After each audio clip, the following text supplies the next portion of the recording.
So I'm back with part 2 of CAT 26 form filling video. This is the second part of the 5 part series. पहला part मैंने notification आने पे बनाया था जिसमें मैंने कुछ बेसिक चीजें बताई थी और कैट को लेके कुछ बेसिक इन्फॉर्मेशन, एग्जाम के पैटर्न को लेके, रूल्स को लेके कुछ कुछ चीजें मैंने टाइमलाइंस बताई थी. तो पहले वो देख लीजिएगा अगर आपने नहीं देखी. Then we can start with the CAT form filling. Now this is the part 2 of the 5 part series. इसमें मैं बात करने वाला हूँ रजिस्ट्रेशन और पर्सनल डिटेल्स को लेके. तो पहले ये वीडियो देखिएगा, उसके बाद अगर कोई रजिस्ट्रेशन या पर्सनल डिटेल्स को लेके क्वेश्चंस हो तो प्लीज वो कमेंट में डाल दीजिएगा. बट मेक श्योर कि इस वीडियो के नीचे आप सिर्फ रजिस्ट्रेशन और पर्सनल डिटेल्स के कमेंट्स पूछिए. अगर आपके क्वेश्चंस वर्क एक्स को लेके, अपने एकेडमिक्स को लेके हैं तो वेट करिए. मैं पार्ट 3 में एकेडमिक्स कवर करूंगा, पार्ट 4 में वर्क एक्स कवर करूंगा and final part 5 will be about payment, exam cities and programs. Okay, तो चलो शुरू करते हैं.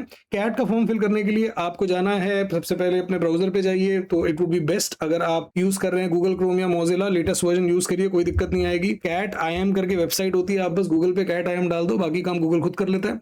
यहाँ पे देखो कैट 2026 आ रहा है. अगर ढूंढोगे तो आपको कैट 23, 24 की भी वेबसाइट शायद मिल जाएगी, बट आपको उस पर नहीं जाना. वहां पे जाओगे तो लॉगिन करने में प्रॉब्लम आएगी.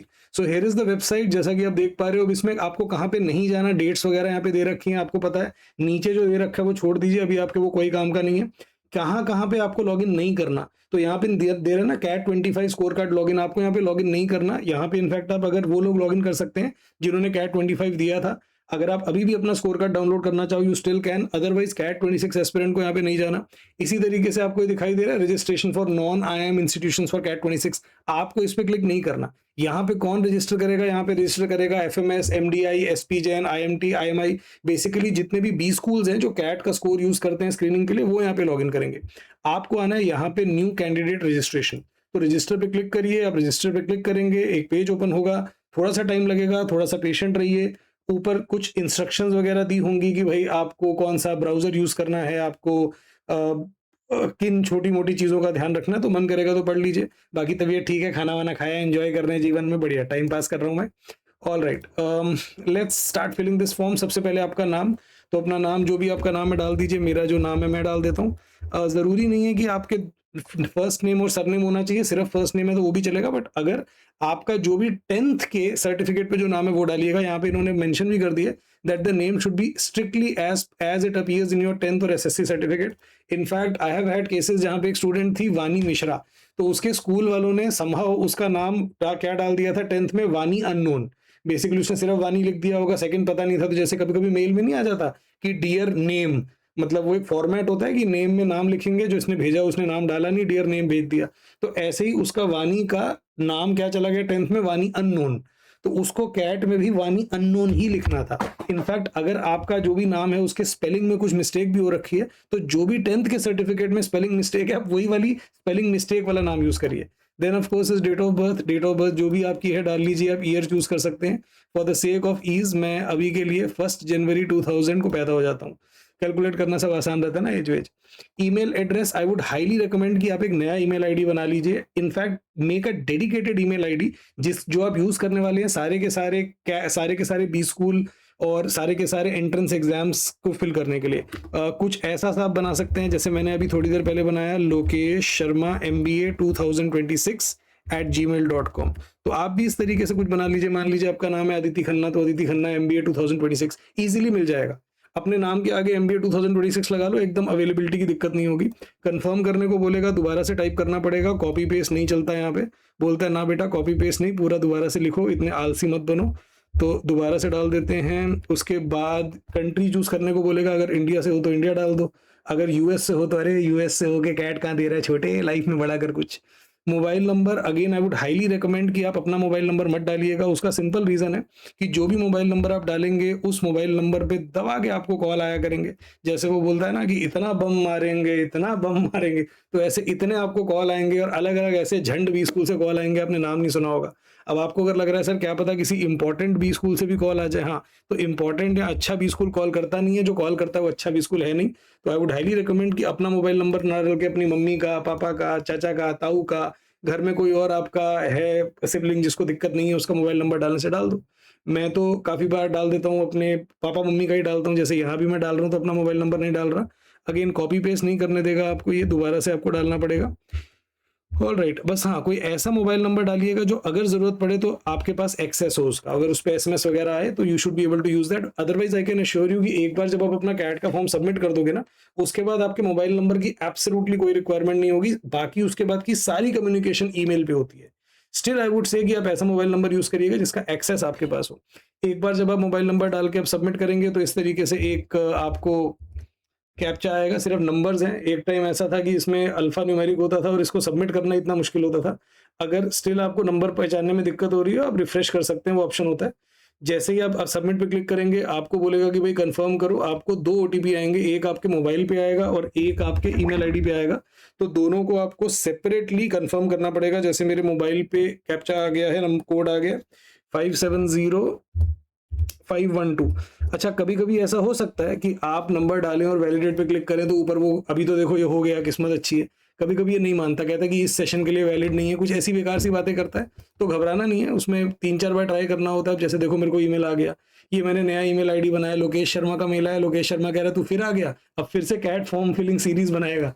तो भाई करेंगे भाई, क्या गलत कर रहे हैं, किसी का हक मार रहे हैं, किसी की रोजी-रोटी मार रहे हैं, हक की खा रहे हैं भाई। 45 43 29, तो 45 43 29। अब हो सकता है कि इजीली एक्सेप्ट कर ले, मेरी किस्मत अच्छी है, इसने एक्सेप्ट कर लिया। कभी-कभी वो एरर देता रहता है कि this OTP is not valid for the given session. तो उसमें ना आप 4 5 6 बार डालोगे, वो बार-बार वो एरर आता रहेगा, वो जाएगा नहीं। अगर आपके साथ ऐसा हो रहा है तो पहले तो आप थोड़ी देर के लिए शांत हो जाइए, प्रोसेस को बंद कर दीजिए। आप इसको विंडो क्लोज कर दीजिए, 10 मिनट बाद या चाहे तो 5 मिनट बाद दोबारा ट्राई करना, फिर से अपना ईमेल आईडी, मोबाइल नंबर डालना। अभी आप 10 बार भी डालोगे तो वो सेम एरर आता रहेगा। अगर इसने एक्सेप्ट कर लिया तो यहाँ पे आई एग्री पे क्लिक करिए। आई एग्री पे क्लिक करने के बाद यहाँ पे दोबारा से अब इन्होंने नंबर दिया है तो दैट्स गुड, वरना पहले तो 4 बार डालना पड़ता था, 5 बार कैप्चा, तब जाके बात बनती थी। कंफर्म पे क्लिक कर दिया आपने, आपको दोबारा से डिटेल्स दिखाएगा, नाम, date of birth, email ID, country और मोबाइल नंबर। मेक श्योर कि इसको आप पढ़ के वेरीफाई करिएगा, जल्दबाजी में मत कर दीजिएगा हाँ टिक टिक टिक टिक टिक चलो, नहीं।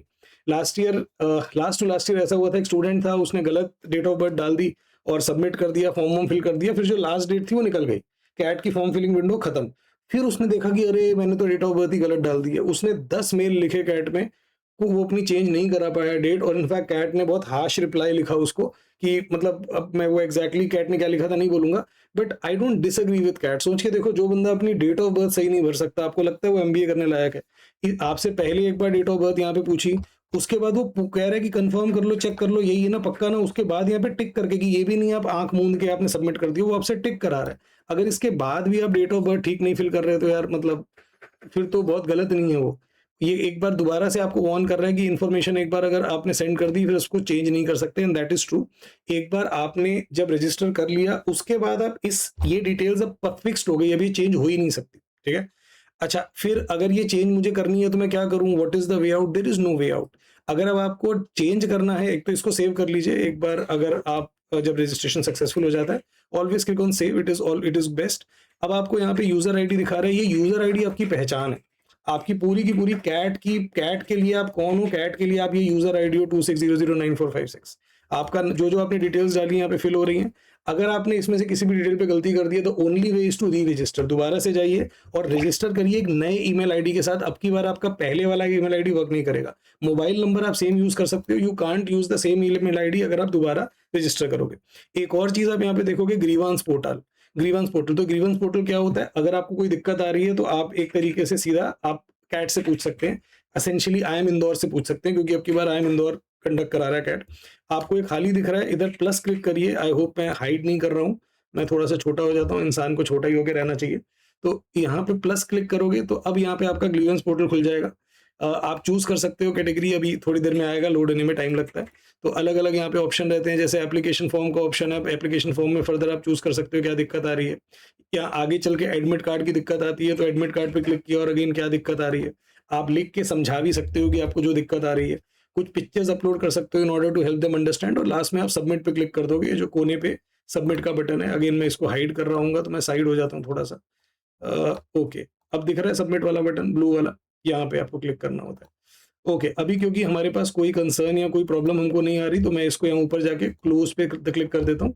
सो this is how you register. अब आपको मेन फॉर्म फिल करना है, this registration is only the first part. इसके बाद मेन फॉर्म फिल करने के लिए गो टू एप्लीकेशन पे आप जाओगे।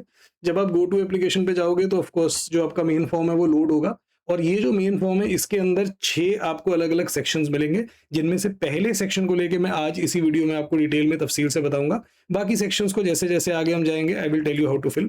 अब कुछ कुछ चीजें जो आपको जानना जरूरी है, एक बार जब आपने रजिस्टर कर लिया, आपने न्यू कैंडिडेट रजिस्ट्रेशन पे गए, आपने रजिस्ट्रेशन कर लिया, अगली बार जब भी आप कैट के फॉर्म में आओगे आपको सीधा यहाँ पे आना है, रजिस्टर्ड कैंडिडेट लॉगिन। ठीक है, अब ये रजिस्टर्ड कैंडिडेट लॉगिन के लिए आपको क्या चाहिए, आपको यूजर आईडी और पासवर्ड चाहिए। अब ये यूजर आईडी और पासवर्ड आपको कैसे मिलेगा, आपने अभी अभी जो सक्सेसफुली रजिस्टर किया ना, अपने आप मेल पे जाइए तो आपको एक मेल आईडी पे एक मेल आएगी आपको, जहां पे आपको यूजर आईडी और एक पहले से डिफॉल्ट पासवर्ड दिया जाएगा कि ये आपका पासवर्ड है, ये पासवर्ड कैट ने सेट किया। यही डिटेल आपको आपके मोबाइल फोन पे भी आएंगी। तो अगर मैं आपको दिखा पाऊं तो I already have received the login ID and the password for that, जिसको यूज करते हुए मैं जितनी बार भी चाहूं लॉगिन कर सकता हूं और अपना कैट धीरे धीरे करके फिल कर सकता हूं।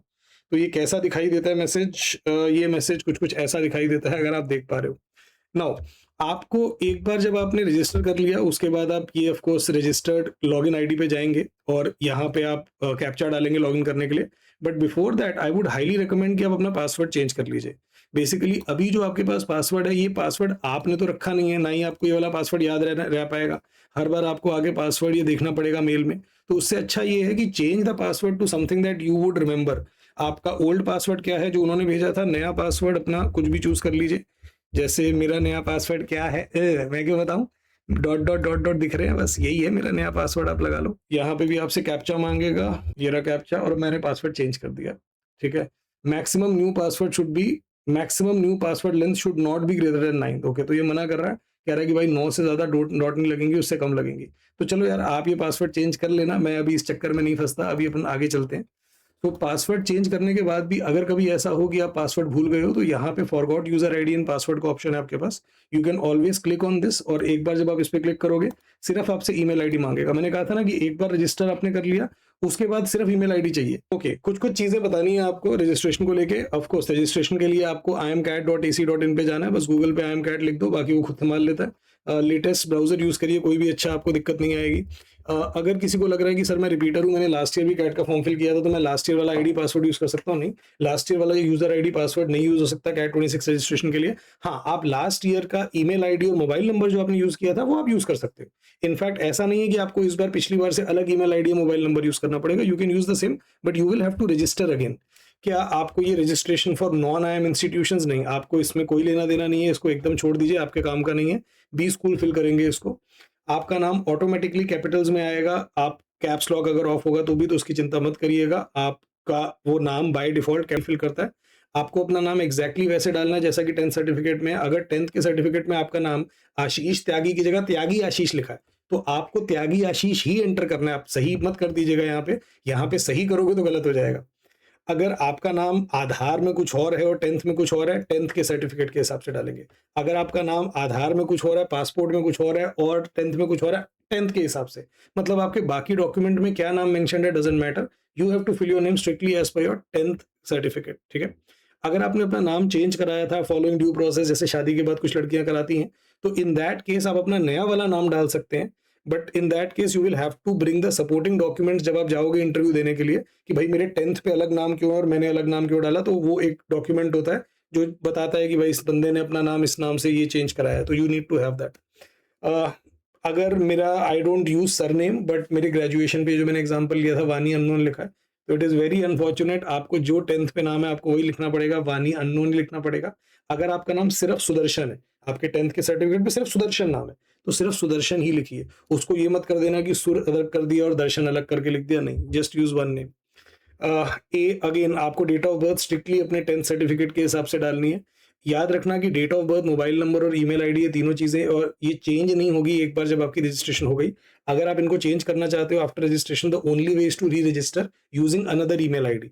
और ये री रजिस्टर भी तब तक कर सकते हो जब तक कैट की विंडो ओपन है। एक बार कैट की विंडो फिर क्लोज हो गई उसके बाद इनको चेंज किया ही नहीं जा सकता फिर। ओके, ईमेल आईडी, तो जैसा मैंने बताया कि आप चाहो तो अपना रेगुलर ईमेल आईडी यूज़ कर सकते हो, but I would highly recommend कि आप एक नया ईमेल आईडी बना लीजिए। जैसे अगर आपका नाम मानिक सरकार है तो मानिक सरकार MBA 2026@gmail.com। ईमेल आईडी में कैपिटल स्मॉल का फ़र्क नहीं पड़ता। आप अगर एम कैपिटल लिखो, छोटा लिखो, MBA बड़ा लिखो, छोटा लिखो, इट इज़ द सेम। अलग ईमेल आईडी बनाने के लिए इसलिए बोलता हूँ क्योंकि आप ना अब से 6 महीने, 8 महीने में आप बहुत सारे फॉर्म्स फिल करोगे। आपको बहुत सारे मेल्स आएँगे, बी स्कूल से मेल्स आएँगे आपको, एग्जाम्स जो आपने कैट जेट फिल किए उसके आएंगे। इट वुड हेल्प अगर सारे के सारे ईमेल आईडी कैट MBA से रिलेटेड एक जगह पे हों, आप मिस नहीं करोगे चीजें। वरना आपका जो रेगुलर ईमेल है उसमें तो वैसे ही इतने मेल आते होंगे, मेरे जैसे बंदे तो 2-2,500 तो 100 मेल होंगे। तो कुछ इंपॉर्टेंट मेल मिस ना हो जाए, इसके लिए अच्छा होगा एक डेडिकेटेड ईमेल आईडी बनाना। कंट्री ऑफ कोर्स जो आपका कंट्री है फिल करो। In case you are wondering कि सर ये इंडिया के अलावा दूसरे पूछने का मतलब क्या, NRIs भी अप्लाई कर सकते हैं। इनफैक्ट NRIs ज्वाइन करते हैं काफी सारे बी स्कूल्स, उनकी फीस डॉलर में होती है, बहुत महंगी होती है। मोबाइल नंबर जैसा मैंने बोला, हाईली रिकमेंड अपना मोबाइल मत यूज़ करिए, घर में किसी और का यूज़ कर लीजिए। दादा-दादी वगैरह हैं, यूज़ कर लीजिए उनका मोबाइल, कॉल आएगा थोड़ी देर वो भी बात करेंगे, थोड़ा उनका भी जी लगा रहेगा। अपने ब्राउज़र्स को क्रेडेंशियल सेव करने दीजिएगा अनलेस आप किसी साइबर कैफ़े में बैठे हैं। तो अगर आप मान लो कहीं साइबर कैफ़े से फॉर्म फिल कर रहे हो तो सेव मत करिएगा, बट अदरवाइज़ जब आप सबमिट करते हो पूछते हैं ना कि shall I save the details, let it save, आपके लिए आसानी रहेगी। एक बार आपने सबमिट कर दिया उसके बाद आपको वेरीफाई करना है, जनरेट ओटीपी करना है। कभी-कभी हो सकता है कि ओटीपी देरी लगाए आने में। कभी-कभी ये भी हो सकता है कि आपने सबमिट कर दिया बट आपको कोई मेल नहीं आया, आपको फ़ोन पे मैसेज नहीं आया। कोई घबराने की बात नहीं है, फॉरगॉट पासवर्ड यूज़ कर लीजिए। आप फॉरगॉट पासवर्ड यूज़ करेंगे तो once you use forgot password, अपने आप आपकी जो डिटेल्स थी, आईडी पासवर्ड था, वो आपको मेल पे आ जाएगा, ठीक है? आपके मोबाइल और ईमेल आईडी दोनों पे अलग-अलग ओटीपी आएगा, तो मेक श्योर कि आप दोनों मोबाइल वाला ओटीपी मोबाइल में डालिए, ईमेल वाला ईमेल में डालिए। अ, आपका मोबाइल नंबर और ईमेल आईडी चेंज नहीं हो सकता एक बार जब आपने रजिस्टर कर दिया। री-वेरीफाई वाला ये पहले इस तरीके से आया करता था। मैं बता रहा था ना कि पहले ये अल्फ़ा न्यूमेरिक होता था।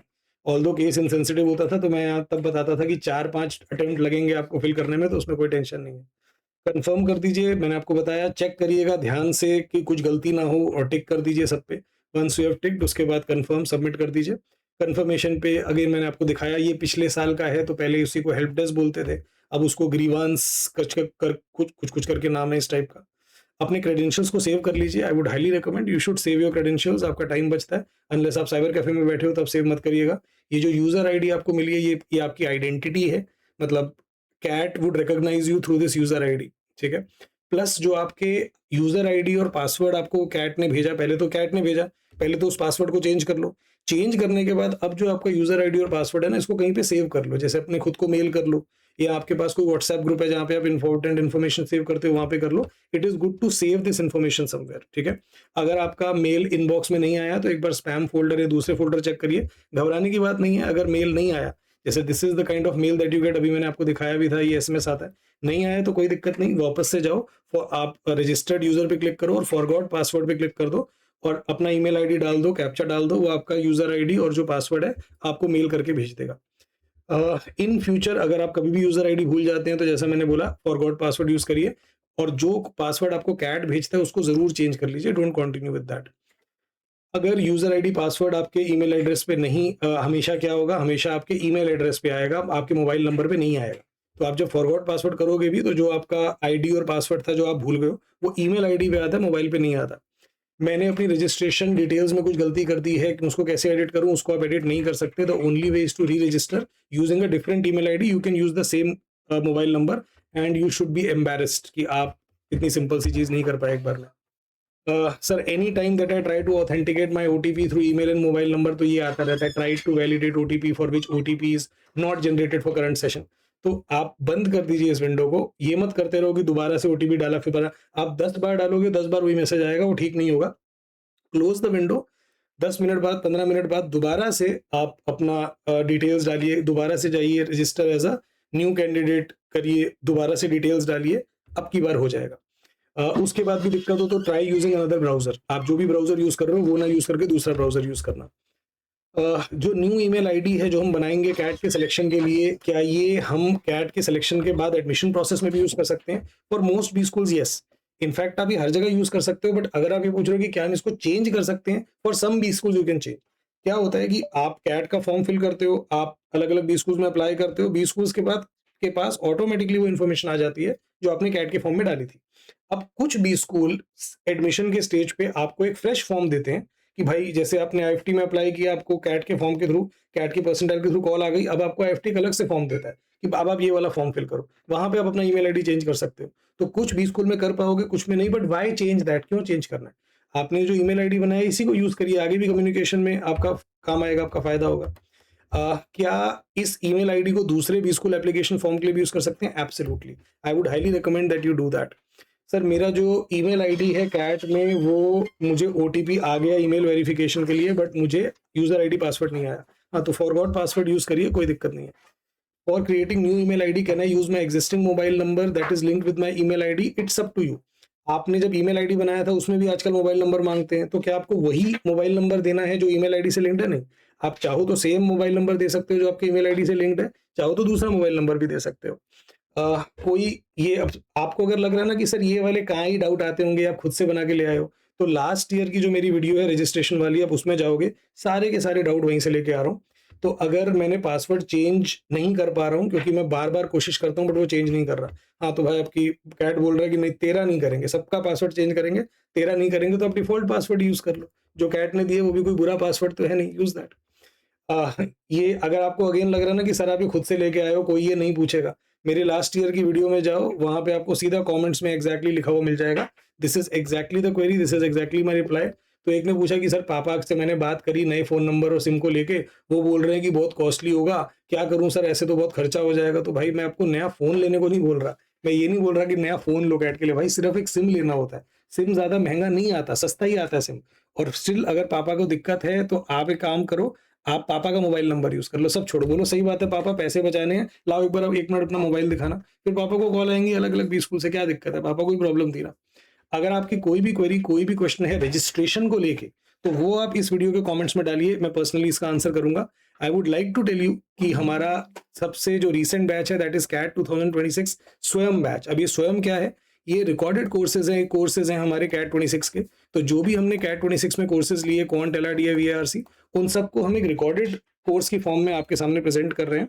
तीनों के आपको रिकॉर्डेड कोर्सेज मिलेंगे एंड हमारे ओरिएंटेशन सेशन मिलेंगे, जिसमें हम आपको गाइड करेंगे कि इन रिकॉर्डेड कोर्सेज को बेस्ट किस तरीके से यूज करना है। तो आप अपनी पेस पे कोर्स कंप्लीट कर सकते हैं।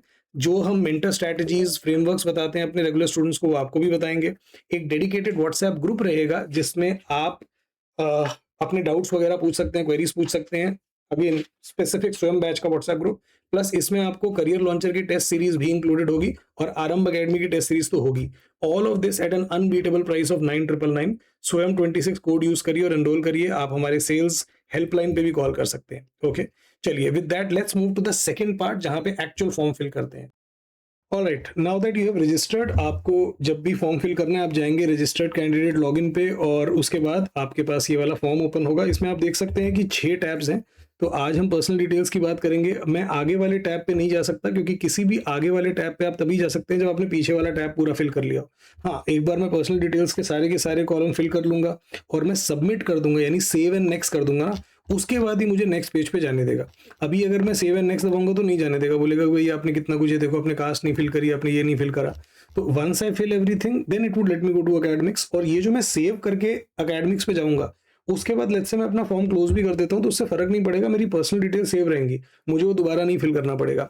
सो this is not a form that you have to fill in one go. इसको आप पार्ट्स में फिल करिए, एक साथ पूरा फॉर्म फिल बिल्कुल मत करिए। हर बार सेव एंड नेक्स्ट करना है आपको, जितना आपने फिल किया दैट्स इट, आपका फॉर्म सेव होता चला जाएगा। और जैसा मैंने पहले भी बताया था, 1 सितंबर से पहले पेमेंट मत करिएगा वरना आप पछताओगे। चलो अब देखते हैं पर्सनल डिटेल्स में। सबसे पहले तो नेम है, कैंडिडेट्स नेम, वो ये ऑटोमेटिकली आपके रजिस्टर्ड जो आपने फॉर्म फिल किया था, रजिस्टर किया था, वहां से इसने पिक कर लिया। अब आगे ये आपसे पूछ रहा है कि candidates first name, middle name, last name. अब ये क्यों पूछ रहे हो भाई, मैंने नाम डाल तो दिया लोकेश शर्मा।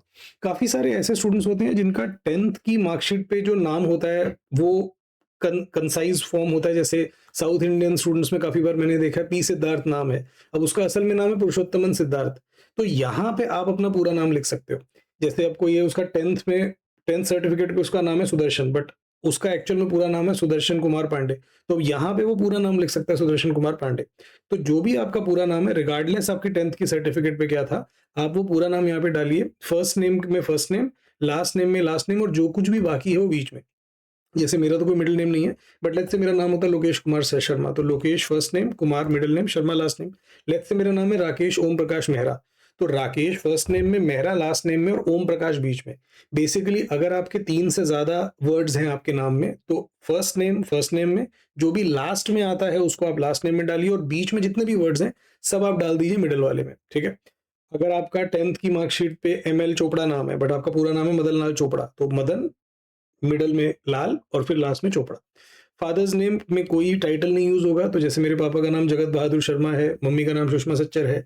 अब ये जो स्पाउस नेम होता है ये ऑप्शनल होता है, अगर आप मैरिड हो तो स्पाउस का नाम डाल सकते हो, नहीं भी डालोगे चलेगा, खाली छोड़ सकते हो। कोई भी ऐसा कॉलम जिसमें स्टार नहीं बना हुआ, जैसे आप देखेंगे कि मिडिल नेम में लास्ट नेम में स्टार नहीं बना ना, एस्ट्रिक नहीं है, तो ये मैंडेटरी नहीं है। मैं हर बार डेनेरिस टारगेरियन डालता हूँ तो वही डाल दिया, आप मत डालना। Good thing about this years form is कि इन्होंने स्पेसिफाई कर दिया कि आपका जो NCOBC सर्टिफिकेट है और जो EWS सर्टिफिकेट है वो 1 अप्रैल 2026 के बाद का होना चाहिए।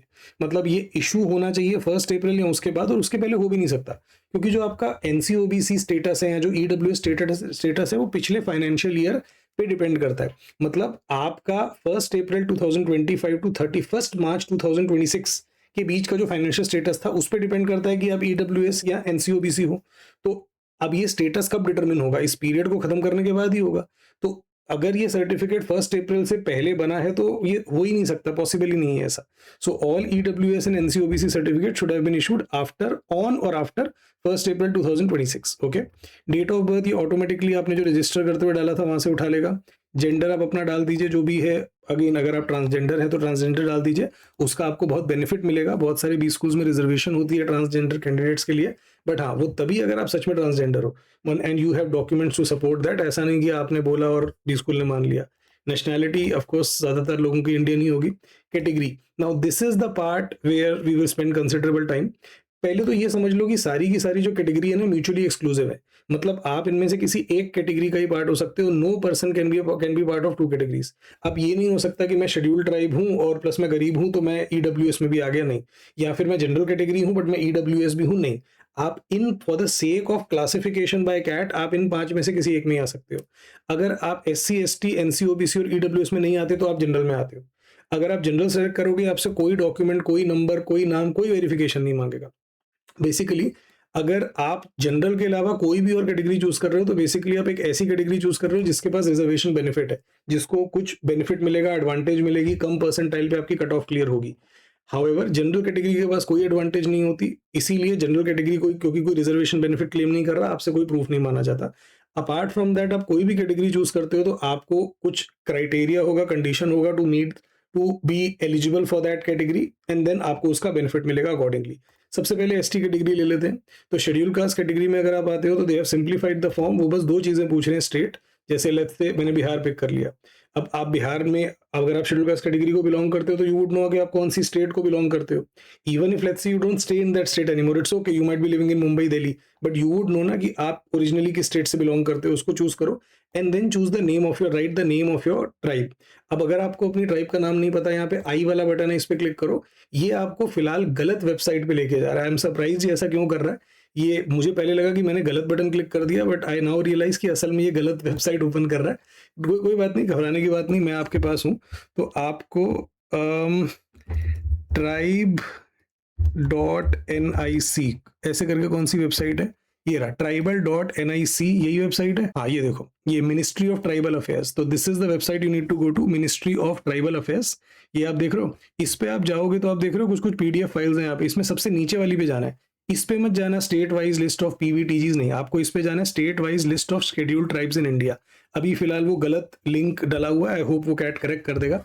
तो यहाँ पे जब आप जाते हो तो आपको स्टेट वाइज सारी शेड्यूल्ड ट्राइब्स जो कि एक्सेप्टेड हैं, जिनको शेड्यूल्ड ट्राइब्स में मान्यता प्राप्त है, आपको यहाँ मिल जाएंगी। और ये स्टेट वाइज है और ये क्रोनोलॉजिकली इन्होंने मतलब न्यूमेरिकली अरेंज किया हुआ है। तो आंध्र प्रदेश के बाद अगेन ऐसे A से चलेगा, तो अगला अरुणाचल होगा, ऐसे असम आएगा। तो आप Ctrl+F करके भी ढूंढ सकते हो। Otherwise the best thing to do is just find your state first. जैसे ये कर्नाटका आ गया, तो लेट्स से हम बिहार ढूंढ रहे थे, तो बिहार ऑफकोर्स आपको ऊपर ही मिलेगा, A के बाद B आता है, तो ये मैं ज्यादा नीचे आ गया। तो just find your state and once you find your state, in that state आप सारी की सारी कास्ट एक लिस्ट से पढ़ो, तो आपको भी अपनी कास्ट जल्दी मिली जाएगी। बिहार मिल गया, अभी पूरी लिस्ट है। जहां पे भी आपको जो भी आपकी कास्ट है, आपको once you find that caste, आप वो नाम एग्जैक्टली स्पेलिंग का ध्यान रखिएगा, सेम स्पेलिंग आप यहाँ पे यूज कर दीजिए और वो वाली कास्ट फिल कर दीजिए, यू आर डन। इसी तरीके से अगर आप शेड्यूल कास्ट को बिलोंग करते हैं तो सेम आपको पहले अपनी स्टेट सेलेक्ट करनी है। लेट्स से मैं गोवा सेलेक्ट कर लेता हूँ और अब ये आपसे पूछेगा कि आपकी कास्ट का नाम बताओ। दोबारा से आपको आई पे क्लिक करना है। अब की बार थैंकफुली ये सही वेबसाइट पे ले गया हमको, socialjustice.gov.in। सो नाउ अब आप जब इस socialjustice.gov.in पे आ गए, आपको अलग अलग स्टेट्स दिखाई दे रही हैं। तो आप अगर गोवा को बिलोंग करते हो तो you need to click on Goa. आप गोवा पे क्लिक करोगे, गोवा में जितनी भी स्केड्यूल कास्ट हैं वो सारी की सारी आपको मिल जाएंगी। और आप अब देख लीजिए कि आपकी कास्ट इस लिस्ट में कहाँ पे आती है। तो ऑफ कोर्स 5 ही कास्ट हैं गोवा में एससी। तो आप देख लीजिए आपका जो नाम है एग्जैक्टली कॉपी करिएगा, यहाँ पे Ctrl+F वर्क नहीं करेगा, एग्जैक्टली स्पेलिंग सही से कॉपी करिएगा एंड यू आर डन। अब आते हैं उन 2 कास्ट पे जिनमें सबसे ज्यादा टाइम लगेगा। इनमें सबसे पहली है एनसीओबीसी। तो एनसीओबीसी में एक आपसे एडिशनल चीज क्या मांग रहा है, सर्टिफिकेट इशू। एससी एसटी से सर्टिफिकेट इशू डेट नहीं मांगा था ना, उसका सिंपल रीजन ये है कि एससी एसटी सर्टिफिकेट की जो सर्टिफिकेट्स हैं ये लाइफ टाइम वैलिड होते हैं। एससी एसटी में कोई इनकम क्राइटेरिया नहीं है। तो ऐसा नहीं है कि अगर आपका एससी सर्टिफिकेट 5 साल पुराना है तो वैलिड होगा, नहीं होगा, बिल्कुल 10 साल पुराना है वैलिड होगा। एसटी सर्टिफिकेट 15 साल पुराना है वैलिड होगा। सिर्फ एनसीओबीसी और ईडब्ल्यूएस कैटेगरी के जो सर्टिफिकेट्स हैं they should have been issued after 1 April 2026। तो आपकी इशू डेट क्या होनी चाहिए आप यहाँ से चूज कर लीजिए। 1 अप्रैल की तो बाद ही होनी चाहिए। लेट्स से अगर आप 1 अप्रैल से पहले की इशू डेट डालते हो, 3 मार्च डालते हो, तो ये आपको अभी के लिए वो डेट डालने देगा। बट वो ये इसलिए डालने दे रहा है कि चलो इसका अभी वाला जो सर्टिफिकेट है वो एक्सपायर्ड है, ये नया वाला भी इसने बनाया होगा और वो भी साथ में पीडीएफ अपलोड करेगा, उसके बारे में मैं बताता हूँ। तो आइडियली अगर आपने नया सर्टिफिकेट बनवा लिया 1 अप्रैल 2026 के बाद का होना चाहिए, वो डेट डाल दीजिए। अगेन आप भी स्टेट चूज करेंगे। लेट्स से मैं चंडीगढ़ चूज कर लेता हूँ और उसके बाद आपको अपना सीरियल या एंट्री नंबर डालना होगा कास्ट का along with the caste name. अब आपको कहाँ मिलेगा ये कास्ट का नाम और सीरियल एंट्री, अगेन आई पे क्लिक करिए। अब ये हमको, अरे बाप रे, उल्टा डाल दिया इसने।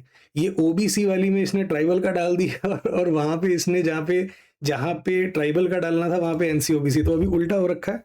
कोई बात नहीं, हम सही वेबसाइट पे चलते हैं। एनसीबीसी, हाँ, national commission for backward classes, this is the website जहां पे हमको जाना है। तो मैं एनसीबीसी की वेबसाइट पे जा रहा हूँ। इधर आओगे तो आपको मिल जाएगी list, central list of OBC. Do you see this left side पे सेंट्रल लिस्ट ऑफ ओबीसी, इस पे क्लिक करो।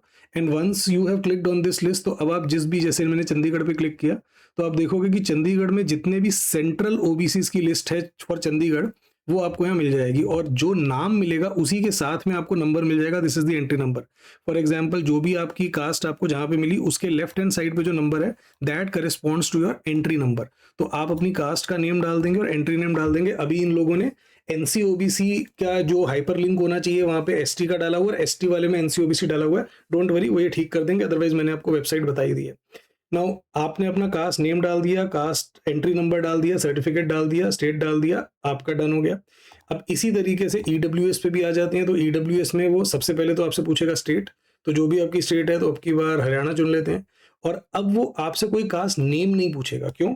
क्योंकि ईडब्ल्यूएस बाय डिफॉल्ट सिर्फ जनरल कैटेगरी के उन स्टूडेंट्स के लिए है जो इनकम क्राइटेरिया मीट करते हैं। तो इस बात को लेकर बहुत क्लियर हो जाइए कि अगर आप एनसीओबीसी सेंट्रल लिस्ट में आते हैं और लेट्स से आप सॉरी सेंट्रल ओबीसी की लिस्ट में आते हैं बट आप एनसी लिस्ट में नहीं आते, नॉन क्रीमी में नहीं आते, आप क्रीमी लिस्ट में आते हैं, तो क्या आप ईडब्ल्यूएस हो सकते हैं? नहीं नहीं नहीं, ईडब्ल्यूएस कैटेगरी में सिर्फ कोई जनरल कैटेगरी का स्टूडेंट ही आ सकता है। बट हाँ, आप कैट का फॉर्म फिल करोगे आइदर एज ईडब्ल्यूएस और as general, you can't be both. तो इसीलिए इसने ऑटो सेलेक्ट कर लिया कि भाई बाय डिफॉल्ट जितने भी ईडब्ल्यूएस वाले हैं वो जनरल में आते हैं। अगेन आपको भी अपना सर्टिफिकेट इशू डेट देना है and that has to be after 1 April 2026। अगर आप 1 अप्रैल 26 के पहले का डालोगे तो ये आपको सेलेक्ट करने देगा most likely in with the trust कि ठीक है अभी इसका एक्सपायर्ड सर्टिफिकेट है। ये जब पीडीएफ अपलोड करेगा तो एक्सपायर्ड सर्टिफिकेट प्लस जो अंडरटेकिंग है प्लस जो इसने अप्लाई किया है नेक्स्ट न्यू सर्टिफिकेट के लिए उसकी एक्नॉलेजमेंट डालेगा, उसके बारे में मैं अभी आता हूँ। तो दिस वे आपको अपनी कास्ट फिल करनी है। अब इससे पहले कि मैं आगे जाऊं, मुझे लगता है कि कुछ क्वेरीज इसको लेके देख लेते हैं, because I am very sure कि इसको लेके अपने बहुत सारे क्वेरीज और कंसर्न होंगे। तो आओ चलो फॉर्म फिलिंग पे आ गए हम। तो ये हमारे फर्स्ट ए पे बारे में बात करते हैं। तो पर्सनल डिटेल्स में नेम, जैसे मैंने बताया, ये तो ऑटो फिल हो जाता है। आपने ऑब्वियसली जो भी आपने नाम डाला था रजिस्टर करते हुए। कैंडिडेट के नाम को लेके मैंने बताया कि यहाँ पे ज़रूरी नहीं है कि जो आप नाम फिल करोगे फर्स्ट मिडिल और लास्ट नेम ये एग्जैक्टली आपका मैच करना चाहिए जो अपने 10th के आपकी मार्कशीट पे था, ऐसा बिल्कुल भी नहीं है।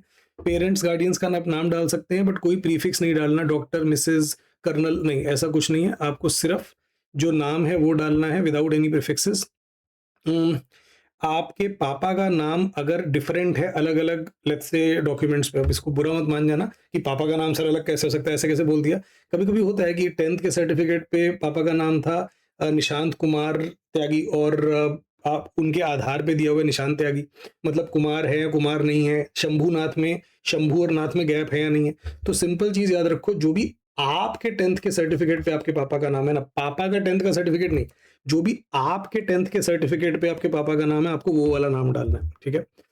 कुछ कुछ एफएक्यूज देख लेते हैं। आई एम अ डेंटिस्ट, तो क्या मुझे डॉक्टर लगाना चाहिए? नहीं, वैसे तो डेंटिस्ट अगर आप हो तो आपको डॉक्टर वैसे भी मतलब थोड़ा डिबेटेबल है, लगाना चाहिए नहीं, बट सिंपल सी चीज है, आपके पास जो भी आपने टाइटल अर्न की है, कॉलोनियल, कर्नल, ब्रिगेडियर, लेट, अपने नाम के आगे लेट कोई वैसे भी कैसे लगाएगा, बट लेट्स से अगर आप किसी और का भी लिख रहे हो, अपने लिए आप डॉक्टर, कर्नल, ब्रिगेडियर आप नहीं लगा सकते, कोई प्रीफिक्सेस आपको यूज नहीं करने, जैसा आपका 10th सर्टिफिकेट में नाम था बस आपको एग्जैक्टली वैसे यूज करना है।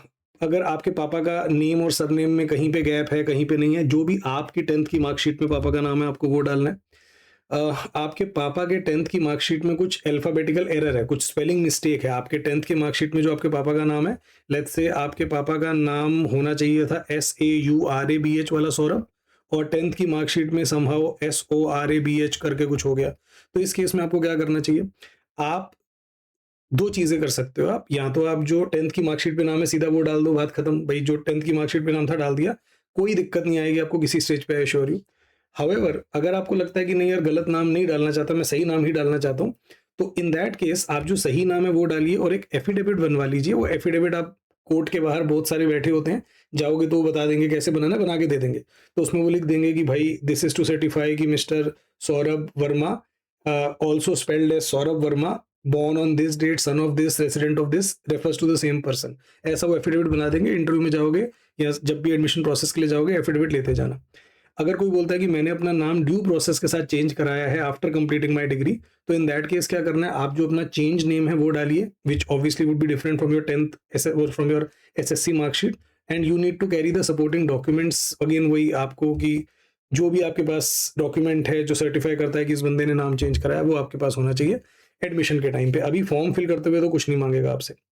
Okay, date of birth, obviously date of birth pre filled है, जेंडर अपने हिसाब से चूज करोगे जो है, नेशनलिटी डालोगे। कैटेगरी को लेके याद रखना यार, this is not a place that you can afford to make an error. आप कैटेगरी में फिल करते हुए गलती नहीं कर सकते। ऑल्सो जनरल कैटेगरी को कोई सर्टिफिकेट या कोई प्रूफ नहीं चाहिए होता। क्यों आपको कैटेगरी को लेके ध्यान देना चाहिए, लेट्स से अगर आप जनरल कैटेगरी को बिलोंग करते हो, you are wondering whether you are eligible for EWS, पता करिए, मैं भी बताऊंगा थोड़ी देर में। बट अगर आप EWS सर्टिफिकेट बनवा सकते हो, मतलब लीगली बनवा सकते हो, जरूर बनवाओ। सिमिलरली अगर आप OBC की सेंट्रल लिस्ट में आते हो और आप एक NC OBC का सर्टिफिकेट बनवा सकते हो, you absolutely should get that done. उसका सिंपल रीजन ये है कि जितनी भी रिजर्व कैटेगरीज है उनकी कट ऑफ कम होती है। For example for a given B school, let's say अगर जनरल कैटेगरी की कट ऑफ है 98 परसेंटाइल, तो EWS की might as well be around 96, NC OBC की शायद 93 के आसपास हो, SC ST की तो बहुत ही कम होगी। In lot of cases in fact it is pretty clear कि वो 80 से कम होगी, ठीक है। PWD की और भी कम होती। तो पॉइंट इज कि आपको कम परसेंटाइल चाहिए to qualify for the next stage of the B school, and similarly जो फाइनल मेरिट लिस्ट बनेगी उसमें भी आपको कम परसेंटाइल, कम कंपोजिट स्कोर चाहिए होगा। तो if you can afford it, in the sense if you are eligible for it, do get it. कुछ लोगों को कंसर्न रहता है कि सर मैं EWS के लिए एलिजिबल तो हूँ, बट क्या मुझे बनवाना चाहिए? मैंने सुना है कि EWS में कंपटीशन और ज्यादा होता है। यार पहले तो ऐसा नहीं होता, ये झूठ है कि EWS में कंपटीशन ज्यादा होता है सेकंड स्टेज में। बट एक मिनट के लिए अगर मैं आपकी बात मान भी लूँ कि हाँ EWS में सेकंड स्टेज में कंपटीशन ज्यादा होता है, इमेजिन करो कि एक बी स्कूल है जिसकी कट ऑफ जनरल कैटेगरी के लिए 99 और EWS के लिए है 97। अब आप EWS के लिए एलिजिबल थे बट आपने EWS सर्टिफिकेट नहीं बनाया, आपकी आ गई 98। कॉन्ग्रेचुलेशन, अब आपको कॉल ही नहीं आएगी क्योंकि आपने तो जनरल कैटेगरी अप्लाई किया है। यही अगर आपने EWS अप्लाई किया होता तो आपको कॉल आती। उसके बाद अगर आपकी बात सच है, वैसे तो नहीं, अगर आपकी बात सच है और टफ कंपटीशन भी होता है, at least you stood a chance, आप तो सीधा रेस से ही पार हो गए। तो अगर आप EWS, एंड अगेन मैंने इसको लेके शॉर्ट्स वगैरह बनाई है हमारे यूट्यूब चैनल पे, देखिए मैंने अलग अलग बी स्कूल्स का डेटा लेके एक्सप्लेन किया है कि why it is beneficial to have EWS certificate if you can get it. बाकी आपकी मर्जी। अगला देखिए, I belong to OBC NC EWS category but I do not have an updated certificate. मेरा ओल्ड सर्टिफिकेट कुछ टाइम पहले apply हुआ है। Can I apply? You can apply, but understand one thing very clearly कि आपका जो certificate जो cat demand करता है, इस साल का जो 1 अप्रैल है उसके बाद का यह सर्टिफिकेट होना चाहिए।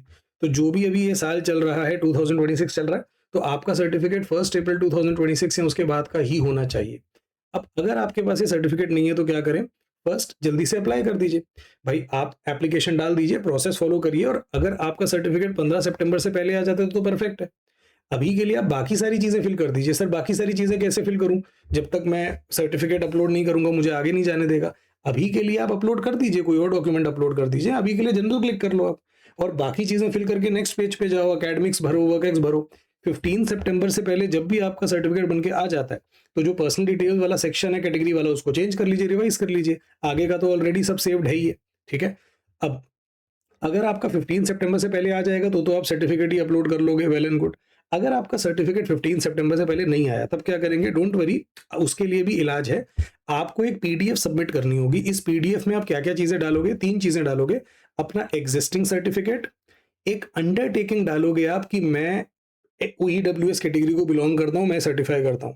अब ये सर्टिफिकेट आपको कहाँ मिलेगा? ये आपको वेबसाइट पे ही मिलेगा, बट अभी नहीं मिलेगा, थोड़े टाइम बाद मिलेगा। अभी आप जब वेबसाइट पे जा रहे हो तो आपको नीचे कोई ऐसा सर्टिफिकेट नहीं दिखाई दे रहा ना कि भाई ऑथराइजेशन वाला, बट आपको इन टाइम ये ऑथराइजेशन वाला सर्टिफिकेट दिखाई देगा। ये सर्टिफिकेट कैसा दिखाई देगा? ये कुछ कुछ ऐसा दिखाई देगा। यहाँ पे आप देख सकते हो ना, undertaking for NC, OBC and EWS. अभी नहीं है, आगे चल के आ जाएगा, टुवर्ड्स दी एंड आता है, सितंबर में आ जाएगा। तो आपको एक 3 चीजें लेनी है। एग्जिस्टिंग सर्टिफिकेट, ये जो अंडरटेकिंग है इसको डाउनलोड करके फिल करोगे, और जो आपने सर्टिफिकेट के लिए अप्लाई किया है आपको उस एप्लीकेशन का कुछ प्रूफ देना होगा। या तो आपने अप्लाई किया ऑनलाइन तो कुछ आता है ना, भाई रिसीविंग आती है, आता है कि भाई ठीक है, your application has been submitted. तो वो आपको उसका स्क्रीनशॉट लेके, या आपको कुछ आपने अगर फिजिकली सबमिट किया था उसकी एक्नॉलेजमेंट आपको मिली है, वो आपको लगानी होगी। अगर आप बोलते हो कि मेरे पास कोई एक्नॉलेजमेंट नहीं है, कोई दिक्कत नहीं। आपने जो फॉर्म सबमिट किया था ना, सबमिट करने से पहले जो भी आपने ईडब्ल्यूएस के लिए अप्लाई किया या एनसीओबीसी के लिए अप्लाई किया, उसकी एक फोटो खींच लीजिए। और अब इन 3 चीज़ों को, जो आपका एक्सपायर्ड सर्टिफिकेट है, जो आपने अंडरटेकिंग डाउनलोड करके फिल करी है, और जो आपने एप्लीकेशन दी है, उस एप्लीकेशन का जो प्रूफ है, इन तीनों को मर्ज करके एक पीडीएफ बना दीजिए। तो इन तीनों को अलग-अलग अपलोड करने का ऑप्शन नहीं है, एक ही फाइल अपलोड, एक ही पीडीएफ फाइल अपलोड करनी है। इन तीनों को मर्ज करके एक पीडीएफ फाइल आपको बनानी है, ठीक है? मेरा सजेशन, जल्दी से शुरू कर दीजिए इस सर्टिफिकेट को, ताकि चांसेस हों कि ये 15 सितंबर से पहले आ जाए। जो भी लोग स्टार्टिंग में अप्लाई कर देते हैं 15 सितंबर से पहले आ जाता है। Okay, next, I belong to OBC NC EWS category but do not have any earlier certificate. मतलब मैं EWS में हूँ, OBC NC में हूँ, बट मेरे पास कोई पुराना सर्टिफिकेट नहीं है। तो आपके लिए भी सेम आंसर है, बट उससे पहले आर यू श्योर कि आप इस कैटेगरी में आते हो? मतलब पक्का ना, आपको क्लियर है ना, आपको पता है ना क्या रिक्वायरमेंट्स होती हैं, क्या पैरामीटर्स होते हैं जिसपे डिसाइड होता है कि आप एनसी, ओबीसी या ईडब्ल्यूएस में हो या नहीं हो? क्योंकि अंडरस्टैंड, अगर आपने अप्लाई कर दिया है एज ओबीसी, एनसी या ईडब्ल्यूएस, और कैट की डेडलाइन जब निकल गई, फॉर्म क्लोज हो गया, उसके बाद आपको पता लगा कि नहीं भैया मेरा सर्टिफिकेट तो नहीं बन रहा, आप कैटेगरी चेंज नहीं कर सकते। There is no provision of changing category, और आप बाद में प्रूव कर नहीं पाओगे क्योंकि सर्टिफिकेट आपके पास होगा नहीं, तो you will have to forfeit your candidature. तो if you are sure that you belong to OBC, NC or EWS, तो आप क्या कर सकते हो? सबसे पहले तो अप्लाई ही कर दो। अगर 15 सितंबर तक आपको पता ही लग गया कि हाँ यार मैं पक्का एनसीओबीसी में आता हूँ, ईडब्ल्यूएस में आता हूँ, तो प्रॉब्लम ही नहीं है। इनफैक्ट अगर 15 सितंबर से पहले आपका सर्टिफिकेट बन के आ गया तो कोई प्रॉब्लम ही नहीं है। अगर 15 सितंबर तक आपका सर्टिफिकेट बन के नहीं आया तो again you need to ask yourself, am I sure that I belong to NCOBC or EWS? पक्का ना? क्योंकि अगर आप श्योर हो, आप अप्लाई तो कर सकते हो वही पीडीएफ अपलोड करके, बट बाद में प्रॉब्लम ना हो जाए कि सर्टिफिकेट नहीं बना, ठीक है? अगर आपका 15 सितंबर तक सर्टिफिकेट आ गया, अप्लाई कर दे, अपलोड कर देंगे। अगर नहीं आया और आप श्योर हो दैट आ जाएगा, तो आपको क्या करना है? 2 चीज़ों को मर्ज करके पीडीएफ फाइल बनानी है। कौन सी 2 चीज़ें? अगेन, एक तो अंडरटेकिंग, वही डाउनलोड करोगे आप वेबसाइट से, आगे चल के आ जाएगी। और दूसरा, जो आपने फॉर्म सबमिट किया है उसकी एक्नॉलेजमेंट, या जो फॉर्म सबमिट किया उसकी फोटो। सो बेसिकली 2 आपने फाइल लेनी है। एक अपना आप पहले डाउनलोड करोगे अंडरटेकिंग, उसको फिल करोगे, उसकी फोटो लोगे। फिर आपने जो अप्लाई किया है ईडब्ल्यूएस और एनसीओबीसी के लिए, उसकी फोटो लोगे। इन दोनों को जोड़ के एक पीडीएफ बनाओगे। आई लव पीडीएफ करके एक वेबसाइट है, और भी 10 वेबसाइट है, वहां पे इन दोनों को मर्ज करके एक पीडीएफ बनाओगे, और ये मर्ज पीडीएफ आप अपलोड करोगे। अगेन माय सजेशन, जल्दी से प्रोसेस शुरू कर दीजिए, वेट मत करिए। I belong to XYZ category and I have a valid certificate, but the certificate will expire below my CAT interview. Shall I apply for and wait for the new certificate to fill? Yes, it wouldn't harm. आपके पास जो अभी certificate है उसके basis पे apply तो कर ही सकते हो। लेट्स से अगर आपका जो सर्टिफिकेट है वैसे तो 1 अप्रैल 26 के बाद का है, तभी आप उसको बोल रहे हो कि वैलिड है। अगर वो 1 अप्रैल 2026 के पहले का सर्टिफिकेट है तो वो वैसे भी अभी वैलिड ही नहीं है। अगर 1 अप्रैल 26 के बाद का है, लेट्स से 10 अप्रैल का है, आपको लग रहा है कि भाई ये जब तक मैं कैट का इंटरव्यू देने जाऊंगा तब तक वैलिड नहीं रहेगा, मेरे इंटरव्यू तो कुछ अगले साल मई जून में भी होंगे, दैट इज ओके। आपको अभी के लिए अगर 1 अप्रैल 26 का है तो ये चलेगा। बाकी नेक्स्ट ईयर जब इंटरव्यू वगैरह के लिए जब ये एक्सपायर हो चुका होगा तब आप नया सर्टिफिकेट बनवा लोगे, that is perfectly fine. Also you need to understand कि आपको अगर एनसी ओबीसी या ईडब्ल्यूएस रिजर्वेशन मिल रही है, that is on the basis of your financial standing in the financial year 26। तो दैट इज ओके, आपको टेंशन लेने की कोई जरूरत नहीं है। आप अभी जो सर्टिफिकेट है वो आपका एकदम चल जाएगा। हाँ, अगर ये सर्टिफिकेट आपका नेक्स्ट ईयर जब एक्सपायर हो जाएगा उस टाइम आप नया बना दोगे तो apply for the new certificate as soon as the existing certificate expires. अभी के लिए this would absolutely work. Now this is an important one, what is the criteria for governing की ईडब्ल्यूएस कैटेगरी में कौन आता है, कैसे पता लगे कौन एलिजिबल है। सो बेसिकली पहले तो ईडब्ल्यूएस में वही आ सकते हैं जो एससी एसटी या ओबीसी की सेंट्रल लिस्ट में नहीं आते। अगर आप एससी कैटेगरी में आते हो, एसटी में आते हो, या आप ओबीसी की सेंट्रल लिस्ट में हो, अभी मैंने सेंट्रल लिस्ट दिखाई थी ना आपको एनसीबीसी वेबसाइट पे, तो आप ईडब्ल्यूएस के लिए एलिजिबल हो ही नहीं सकते। अगर आप अगर आप एससी एसटी या ओबीसी सेंट्रल लिस्ट में नहीं आते, लेट्स से आप ओबीसी की स्टेट लिस्ट में आते हो, सेंट्रल में नहीं आते, हाँ तो आप ईडब्ल्यूएस के लिए एलिजिबल हो सकते हो। बट उसके लिए फिर दूसरी रिक्वायरमेंट क्या है कि आपकी एनुअल इनकम 8 लाख से कम होनी चाहिए। इसमें आपकी पूरी फैमिली की एनुअल इनकम की बात हो रही है। फैमिली का मतलब क्या होता है, आप, आपके पेरेंट्स, आपके 18 साल से कम के सिबलिंग, आपके हस्बैंड या वाइफ अगर आप मैरिड हो, और अगर आपके 18 साल से कम के बच्चे। सो आपके basically minor children, minor sibling, spouse और पेरेंट्स, इन सब की सैलरी मिला के 8 लाख से कम होनी चाहिए। ऑल्सो आपके पास 5 करोड़ से, यानी जितने भी ये लोग हैं इन सबके पास मिला के 5 करोड़ से कम का एग्रीकल्चर लैंड होना चाहिए। और ये क्यूमुलेटिव फिगर है। क्यूमुलेटिव मतलब अगर आपका कहीं पे 3 एकड़ है, कहीं पे 2, कहीं पे 1.5 एकड़ है, कहीं पे एक और 1 एकड़ है, टोटल मिला के तो 5 से ऊपर हो गया ना। सिमिलरली आपके पास टोटल जो रेसिडेंशियल फ्लैट का जो एरिया है 1000 स्क्वायर फीट से कम होना चाहिए। ठीक है, अगर 1000 स्क्वायर फीट अगेन सब लोगों का टोटल मिला के, अगर आपके पास 2 रेसिडेंशियल फ्लैट है, एक 600 का एक 500 का, टोटल 1100 हो गया। लाइकवाइज आप अगर नोटिफाइड म्यूनसिपैलिटी में रहते हो तो आपका रेसिडेंशियल प्लॉट 100 स्क्वायर यार्ड से कम होना चाहिए। अगर आप नोटिफाइड म्यूनसिपैलिटी के बाहर रहते हो तो 200 स्क्वायर यार्ड से कम होना चाहिए। Again this is cumulative. ये जो सर्टिफिकेट इशू होगा आपका, ये तहसीलदार से नीचे के रैंक का बंदा नहीं कर सकता। मतलब तहसीलदार के ऊपर का बंदा होगा, एसडीएम है, डीएम है, वो सब सही है, बट तहसीलदार से नीचे की रैंक का बंदा नहीं होना चाहिए। It should have been issued on or after April of this year. इसमें वैलिड ईयर वैलिड मेंशन होना चाहिए कि this certificate is valid for this particular year, ये साफ साफ मेंशन होना चाहिए। मेंशन योर परमानेंट एड्रेस, इसमें आपका परमानेंट एड्रेस आना चाहिए कि क्या है, आप वहां पे अभी नहीं रहते हो तो वो चलेगा। आपकी ग्रॉस एनुअल इनकम 8 लाख से कम है, ये मेंशन होना चाहिए। आपकी कास्ट किसी भी शेड्यूल कास्ट, शेड्यूल ट्राइब या ओबीसी सेंट्रल लिस्ट में नहीं आती, ये मेंशन होना चाहिए। और ये सर्टिफिकेट हिंदी या इंग्लिश में ही हो सकता है। These are the requirements. अब इस बात को समझो कि क्या आपका सर्टिफिकेट एग्जैक्टली इसी ऑर्डर में ये चीजें बताए, ऐसा नहीं है।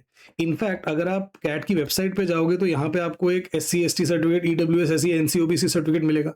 तो क्या मुझे यही वाला ईडब्ल्यूएस सर्टिफिकेट डाउनलोड करके यही वाला सर्टिफिकेट फिल करना है? ऐसा बिल्कुल भी नहीं है कि आपको यही वाला सर्टिफिकेट डाउनलोड करके ये फिल करना है, नहीं। आपका जो भी एग्जिस्टिंग सर्टिफिकेट है वो एकदम चलेगा एज लॉन्ग एज उसमें ये सारी की सारी चीजें मेंशन है जो मैंने बोली, कि उसमें वो तहसीलदार से नीचे का नहीं होना चाहिए, उसकी वो 1 अप्रैल, इस साल के 1 अप्रैल या उसके बाद का होना चाहिए। मेंशन होना चाहिए कि it is valid for this particular year 2026।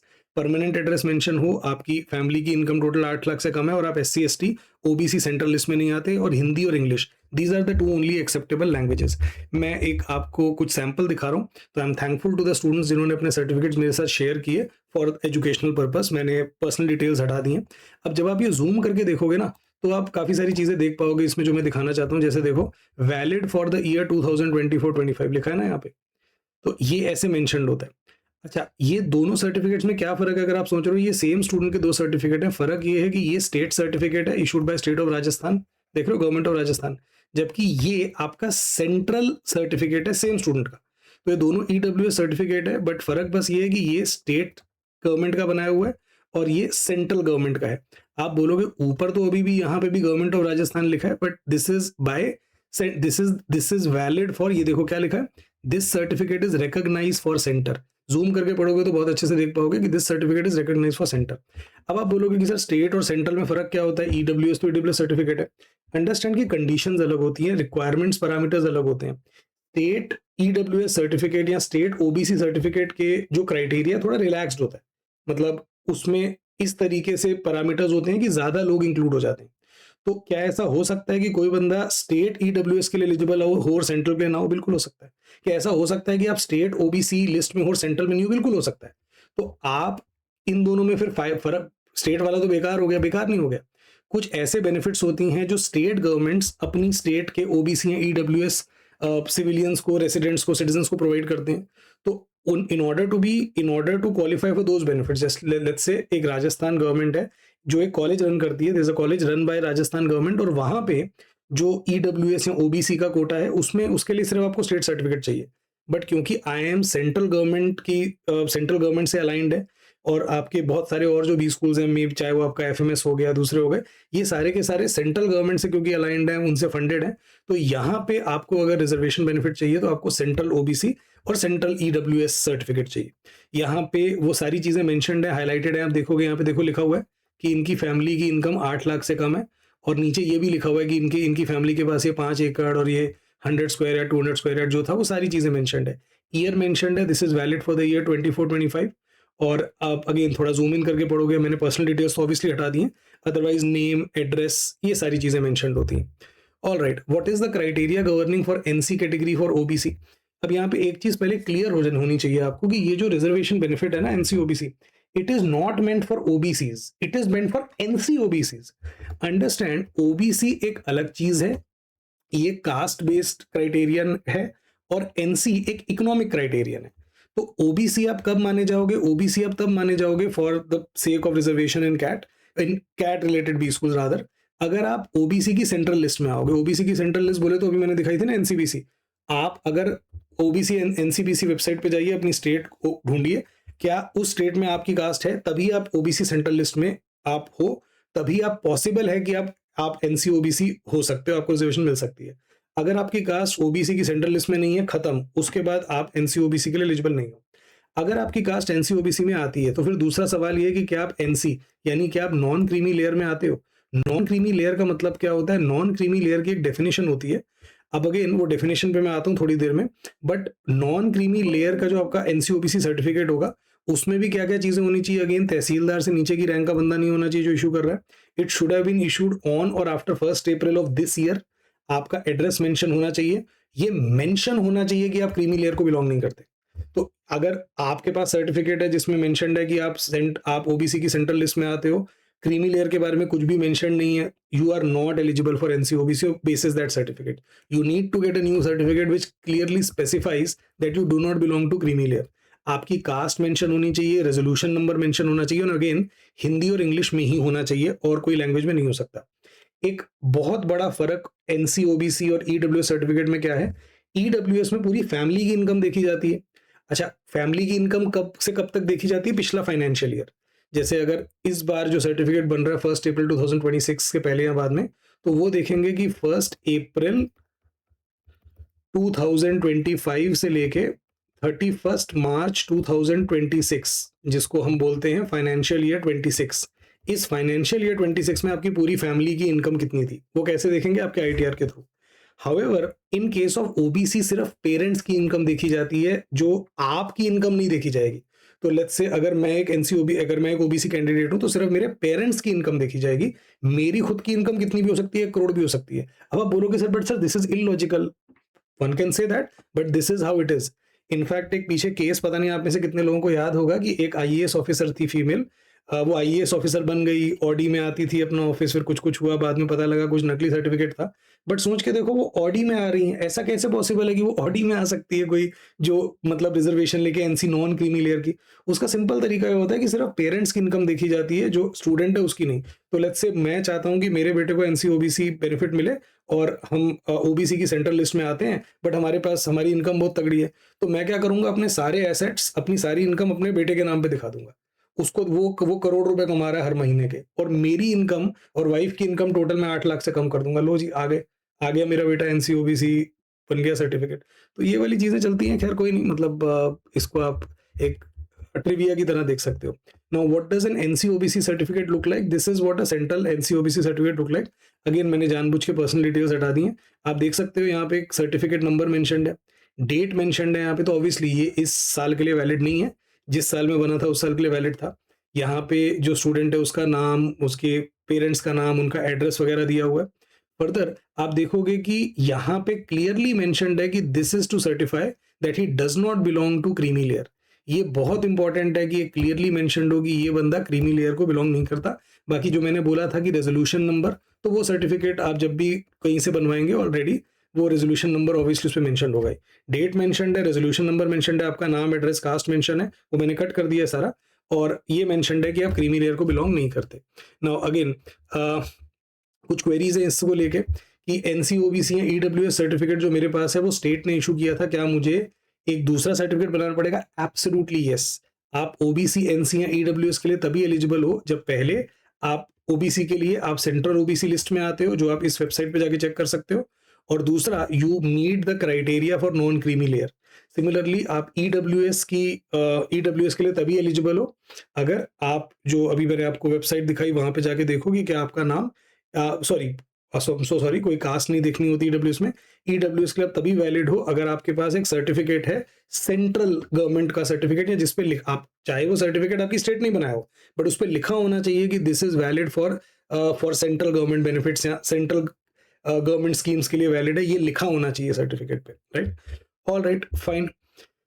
I could not locate my caste in the central OBC list. Does it mean I am not eligible for OBC NC? Absolutely, that is exactly what it means. अगर आपकी cast central OBC list में नहीं है तो आप NC OBC benefits के लिए eligible नहीं है। Good news is that you may still be eligible for EWS benefit अगर आप EWS का क्राइटेरिया मीट करते हैं तो। If I had central OBC NC या फिर EWS सर्टिफिकेट मेरे पास था जहां पे इनकम जो थी मेरी मम्मी की दिखाई हुई थी सर्टिफिकेट बनाने के लिए, so do they ask for ITR? If yes, मुझे किसका ITR दिखाना है, तो आई आंसर दिस। काफी लोग ये पूछते हैं। अंडरस्टैंड कि बी स्कूल्स आपसे कोई ITR नहीं मांगते।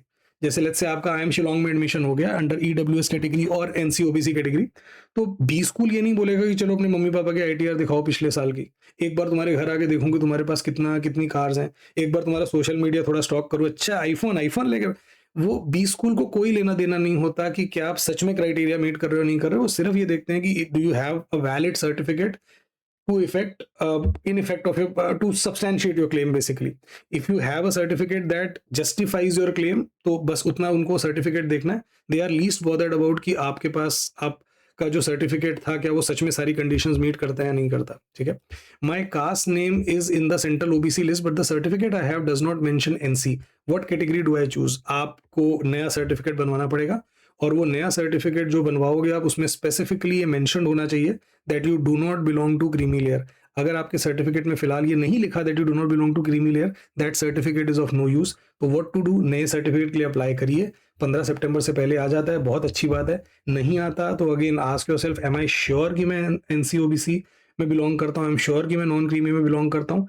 अगर आंसर आता है हाँ, तो आप वो मैंने बताया था अंडरटेकिंग और जो आपकी एप्लीकेशन है उन दोनों की पिक्चर को कंबाइन करके एक PDF बना के अपलोड कर दीजिए। बट हाँ, अभी जो आपका सर्टिफिकेट है जिसपे नॉन क्रीमी एक्सप्लिसिटली मेंशन नहीं है, that would not do. Last year I have given CAT but I had filled as general category, this time I want to opt as EWS या NCOBC, तो can I do that with a new phone number email ID? Phone number email ID आप same भी use कर सकते हो, उसकी कोई दिक्कत नहीं है। एंड येस, अगर आपने last year as general category apply किया था, you can apply as EWS और NCOBC as long as you are eligible for it. हो सकता है लास्ट ईयर आप OBC की सेंट्रल लिस्ट में नहीं थे, आप अब की बार आपकी कास्ट सेंट्रल लिस्ट में आ गई हो सकता है it was sheerly out of ignorance, आपको पता ही नहीं था कि मेरी कास्ट सेंट्रल लिस्ट में आती है OBC की। या हो सकता है कि आप जनरल कैटेगरी को बिलोंग करते हो, आपकी पहले फाइनेंशियल सिचुएशन अच्छी थी, अब थोड़ा हो सकता है कि आप उस जो थ्रेशोल्ड है कि भाई इससे कम इनकम होनी चाहिए, अब आप उस थ्रेशोल्ड के नीचे आ गए हो तो आप एलिजिबल हो, तो that is perfectly fine. My certificate was issued in February this year but is still valid. Do I still need a new one? Yes. आपका जो सर्टिफिकेट था वो जब इशू हुआ था, मान लो इस साल जनवरी फरवरी में हुआ और वो इस साल के लिए वैलिड है, बट वो कैट के पर्पस के लिए वैलिड नहीं है। अंडरस्टैंड कि आपने जब भी वो सर्टिफिकेट बनवाया था, वो अगेन जो भी सरकार बनाती है कैट को ध्यान में थोड़ी रख के सब बनाते हैं। भाई जनवरी में किसी ने बनाया और उस पे है कि this is valid for year 2026, तो और जो दूसरे सरकार के बेनिफिट्स हैं उनके लिए आप एलिजिबल हो। बट कैट के लिए आपको क्या चाहिए? 1 अप्रैल 2026 या उसके बाद का सर्टिफिकेट चाहिए। अगर आपके पास वो सर्टिफिकेट अभी तो we are sitting in the first week of August जब मैं वीडियो बना रहा हूँ, तो आप अप्लाई कर दीजिए। 15 सितंबर से पहले आ जाएगा तो अपलोड कर देना। अगर 15 सितंबर तक आपका सर्टिफिकेट बनके नहीं आया तो again ask yourself, am I sure that I belong to EWS या एनसीओबीसी? अगर हाँ, तो जैसा मैंने बताया 3 चीज़ों को आपको कंबाइन करना है, अंडरटेकिंग, जो आपने अप्लाई किया है उसकी फ़ोटो, और जो बस इन दोनों को ही आप कंबाइन कर दो। अगर आपके पास एक्जिस्टिंग सर्टिफिकेट है तो उसको भी कंबाइन कर दो और इन तीनों को कंबाइन करके पीडीएफ बना के अपलोड कर दो। आई have a concern regarding a discrepancy in my name. My name is Naveen Kumar Bhagat, but my name is consistent across documents. However मैंने रिसेंटली देखा कि कास्ट सर्टिफिकेट पे मेरा नाम सिर्फ नवीन भगत है। Could this be a problem? Yes, it could be a problem, क्योंकि आपका जो नाम होता है 10th की मार्कशीट पे वो एग्जैक्टली आपके कास्ट सर्टिफिकेट से मैच होना चाहिए। अगर वो मैच नहीं हो रहा तो the best thing to do is get a new caste certificate prepared. SC आपकी एसएससी में तो सही नाम है ना, 10th की मार्कशीट पे सही नाम है, आप नया कास्ट सर्टिफिकेट बनवा लीजिए। 15 से पहले बन जाता है, बहुत अच्छी बात है। अगर नहीं बनता तो आप भी एक एफिडेविट बनवा लेंगे कि दिस इज टू डिक्लेयर, या this is I hereby clarify कि Naveen Kumar Bhagat and Naveen Bhagat son of ये, डेट ऑफ बर्थ ये, रेसिडेंट ऑफ ये, refers to the same person. Again court के बाहर जाओगे वो बैठे होते हैं, बना देंगे। I have NCOBC certificate, in that certificate my village address is mention, but I live in Faridabad. उससे फर्क नहीं पड़ता आपकी फिजिकल लोकेशन क्या है, आप आज की डेट में प्रेजेंटली कहाँ रहते हो, उससे फर्क नहीं पड़ता। जिस कास्ट को आप बिलोंग करते हो क्या वो ओबीसी की सेंट्रल लिस्ट में आती है, that's it, that's good enough. ठीक है। और हाँ, मतलब that alone is not good enough, उसके अलावा आपके पास सर्टिफिकेट होना चाहिए जो क्लैरिफाई करे कि आप क्रीमी लेयर को बिलोंग नहीं करते। फिजिकली आप जहाँ रहते हो उससे फर्क नहीं पड़ेगा। Do we have to file ITR or form 16 even after making NCOBC certificate to show the parents income? नहीं। हाँ, आपको सर्टिफिकेट बनाने के लिए इन डॉक्यूमेंट्स की जरूरत पड़ेगी। तो in order to obtain OBC NC certificate और in order to obtain EWS certificate, जब आप वो सर्टिफिकेट के लिए अप्लाई करोगे टू द रेलेवेंट बॉडी, वो आपसे मांगेंगे आईटीआर आपके। अगर आप EWS कैटेगरी में हो तो जितने भी लोग हैं सबका आईटीआर फॉर्म मांगेंगे। अगर आप NC OBC हो तो पेरेंट्स का मांगेंगे। बट एक बार सर्टिफिकेट बन गया उसके बाद आपसे बी स्कूल कभी कोई आईटीआर फॉर्म नहीं मांगेगा। ठीक है। I belong to SC/ST category, but I do not have any certificate to support my claim at the moment. Can I still fill the form? यार ये ना थोड़ा सा देखो प्रॉब्लम वाली चीज है। The first thing you need to know here is ask yourself, am I sure that I belong to X Y this particular category? Sure हो आप एससी कैटेगरी को बिलोंग करते हो, एसटी कैटेगरी को बिलोंग करते हो? क्योंकि इस बात को समझ लो कि अगर आपने जो भी कैटेगरी डाली वो चेंज नहीं हो सकती कैट की विंडो फिल होने के बाद।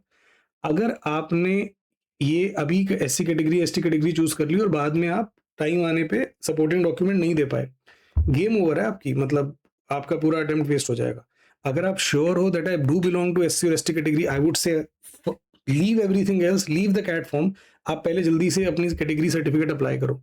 1 महीने के अंदर बन जाते हैं सर्टिफिकेट्स, मैंने देखा है बनते हुए। अप्लाई करिए। अगर आपने अप्लाई कर दिया और 15 सितंबर तक सर्टिफिकेट आ गया तो प्रॉब्लम सॉल्व है। अगर 15 सितंबर तक सर्टिफिकेट नहीं आया तो you need to ask yourself, am I sure that I belong to this category? Confirm कर लीजिए कि ये बन जाएगा ना।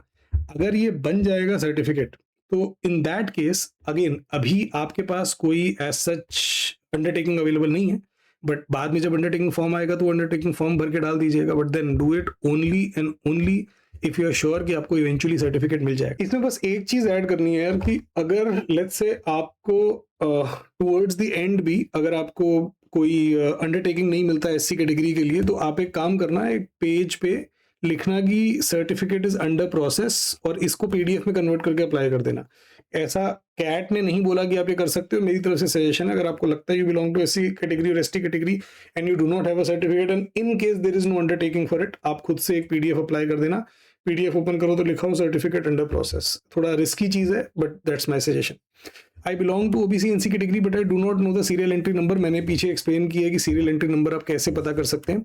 जस्ट टू कंफर्म, मेरे पास पहले ओबीसी क्रीमी का सर्टिफिकेट था जो मैंने कन्वर्ट किया और अब मेरे पास नॉन क्रीमी वाला है, तो क्या मैं एनसीएल वाला सर्टिफिकेट दूंगा? बिल्कुल। आपको सिर्फ जो नॉन क्रीमी जो सर्टिफाई करे कि आप क्रीमी में नहीं आते, सिर्फ वो वाला सर्टिफिकेट देना है, पुराना वाला छोड़ दो।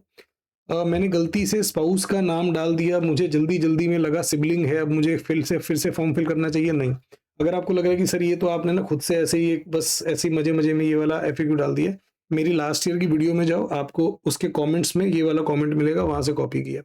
आई belong to OBC but not comes in the creamy layer, so in the not come under the creamy layer, so in the category option which caste am I supposed to put? आप अगर आप creamy layer में नहीं आते तो अगर आप creamy layer में नहीं आते तो फिर आप नॉन क्रीमी हो गए ना। अगर आप ओबीसी की सेंट्रल लिस्ट में आते हो, सिर्फ ओबीसी नहीं, if you belong to the central list of OBC और आपके सर्टिफिकेट पे लिखा हुआ है कि he does not belong to creamy layer, तो बढ़िया, वो एनसी ओबीसी में आप आ गए, कॉन्ग्रेचुलेशंस, ठीक है। बट अगर आप ओबीसी कैटेगरी को बिलोंग करते हो और आप ओबीसी की सेंट्रल लिस्ट में आते हो बट आपके पास नॉन क्रीमी होने का प्रूफ नहीं है, तो then in that case you are general. Want to ask the surname order in SSC mark sheet and category certificate is different, like मतलब यूं है कि आपका नाम SSC जो आपका 10th का सर्टिफिकेट है उसमें दिया हुआ है गौरव कुमार और कैटेगरी में Kumar Gaurav. Is this a problem? Absolutely it's a problem. This will create problem, this might create नहीं, दिस विल क्रिएट प्रॉब्लम। नया कास्ट सर्टिफिकेट बनवा लीजिए ताकि कास्ट सर्टिफिकेट का नाम आपके 10th के सर्टिफिकेट के नाम से मैच करे। मेरा प्रीवियस कास्ट सर्टिफिकेट ओबीसी जो था, it was by state government, अब वो एक्सपायर हो गया है। अब मैं फॉर्म फिल कर रहा हूँ तो मुझे आई डोंट नो कि central government, but I have applied for it, I don't have any caste certificate issued by central government. तो आप क्या कर दीजिए, आप वो पुराना वाला जो आपका स्टेट ओबीसी सर्टिफिकेट था उसको तो छोड़ दीजिए, वो किसी काम का नहीं है। आप बस अंडरटेकिंग का फॉर्म फिल करके और जो आपने अभी एप्लीकेशन दी है एनसीओबीसी की, उन दोनों को क्लब करके पीडीएफ बना के अपलोड कर दीजिए। I belong to SC ST category but my caste certificate is 7 years old, can I get a new one? No need. SC ST certificates की कोई एक्सपायरी या कोई टाइम लिमिट नहीं होती, लाइफ लॉन्ग वैलिड होते हैं। Can we do registration 2 times, one as a general category and one as SC category? आप जितनी मर्जी बार रजिस्टर कर सकते हो, पेमेंट कर सकते हो। इवेंचुअली जब कैट की एप्लीकेशन विंडो बंद होगी तो जो भी आपका लास्ट वाला फॉर्म होगा ना, लेट्स से आपने 10 बार फॉर्म भरी, 10 बार पेमेंट करी, कैट लव्स यू, तो जो लास्ट वाला आपका फॉर्म आपने जो सबमिट किया था वो काउंट होगा, उसके पीछे वाले सारे के सारे फॉर्म्स ऑटो रिजेक्ट हो जाएंगे। In NCOBC list my caste is written at 2 places, तो मैं कौन सा वाला यूज करूं? दोनों में से कोई भी कर लीजिए। I have a query caste certificate, मेरे कास्ट सर्टिफिकेट पे लिखा है कि that I do not belong to creamy layer, तो does that mean I belong to non creamy? Yes, अगर सर्टिफिकेट पे ये लिखा होता है this person does not belong to creamy layer, तो अगर आप क्रीमी लेयर को नहीं बिलोंग करते तो आप नॉन क्रीमी में हो।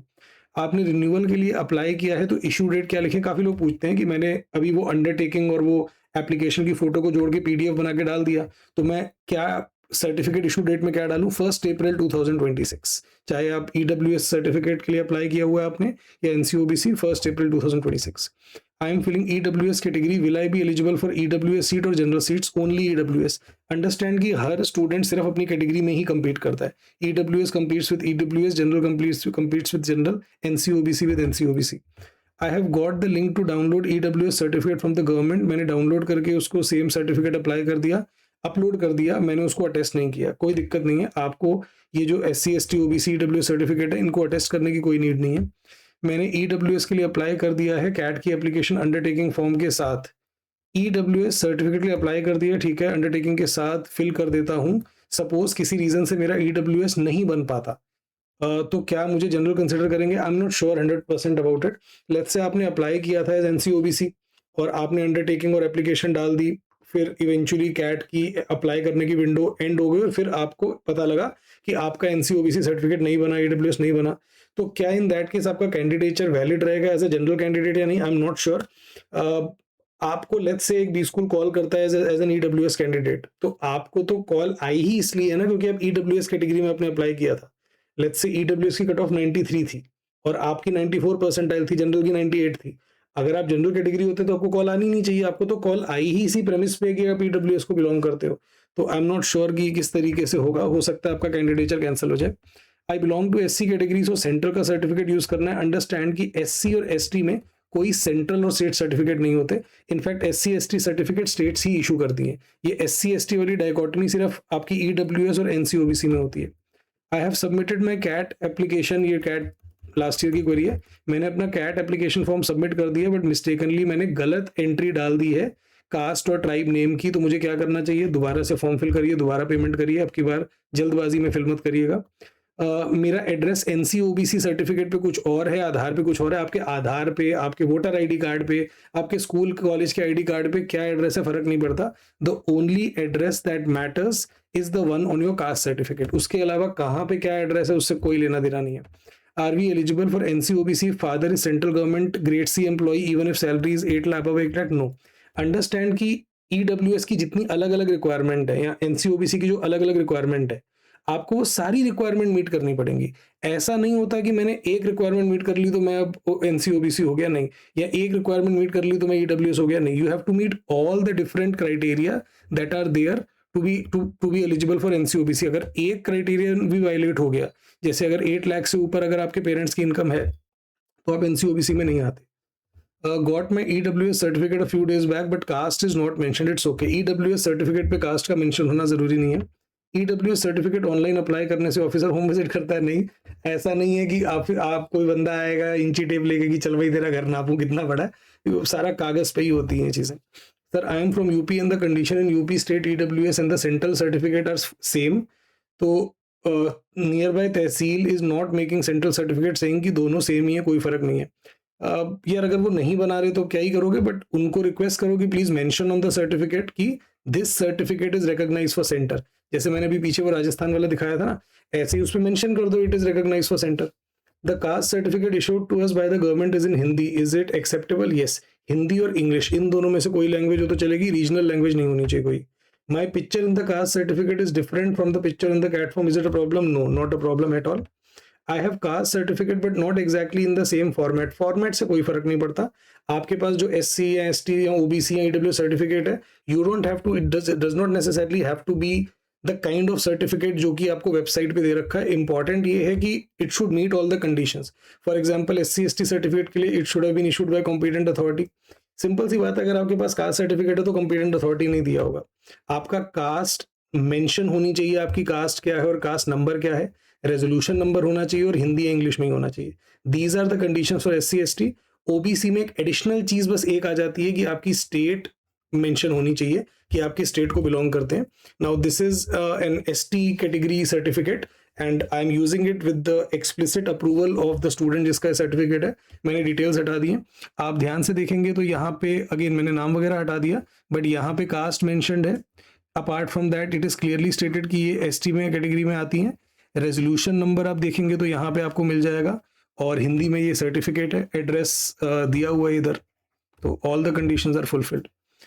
All right, I think this was all about caste certificate. मैं एक बार अगर कास्ट की बात हो गई पर्सनल डिटेल्स में तो पीडब्ल्यूडी पे जा सकते हैं।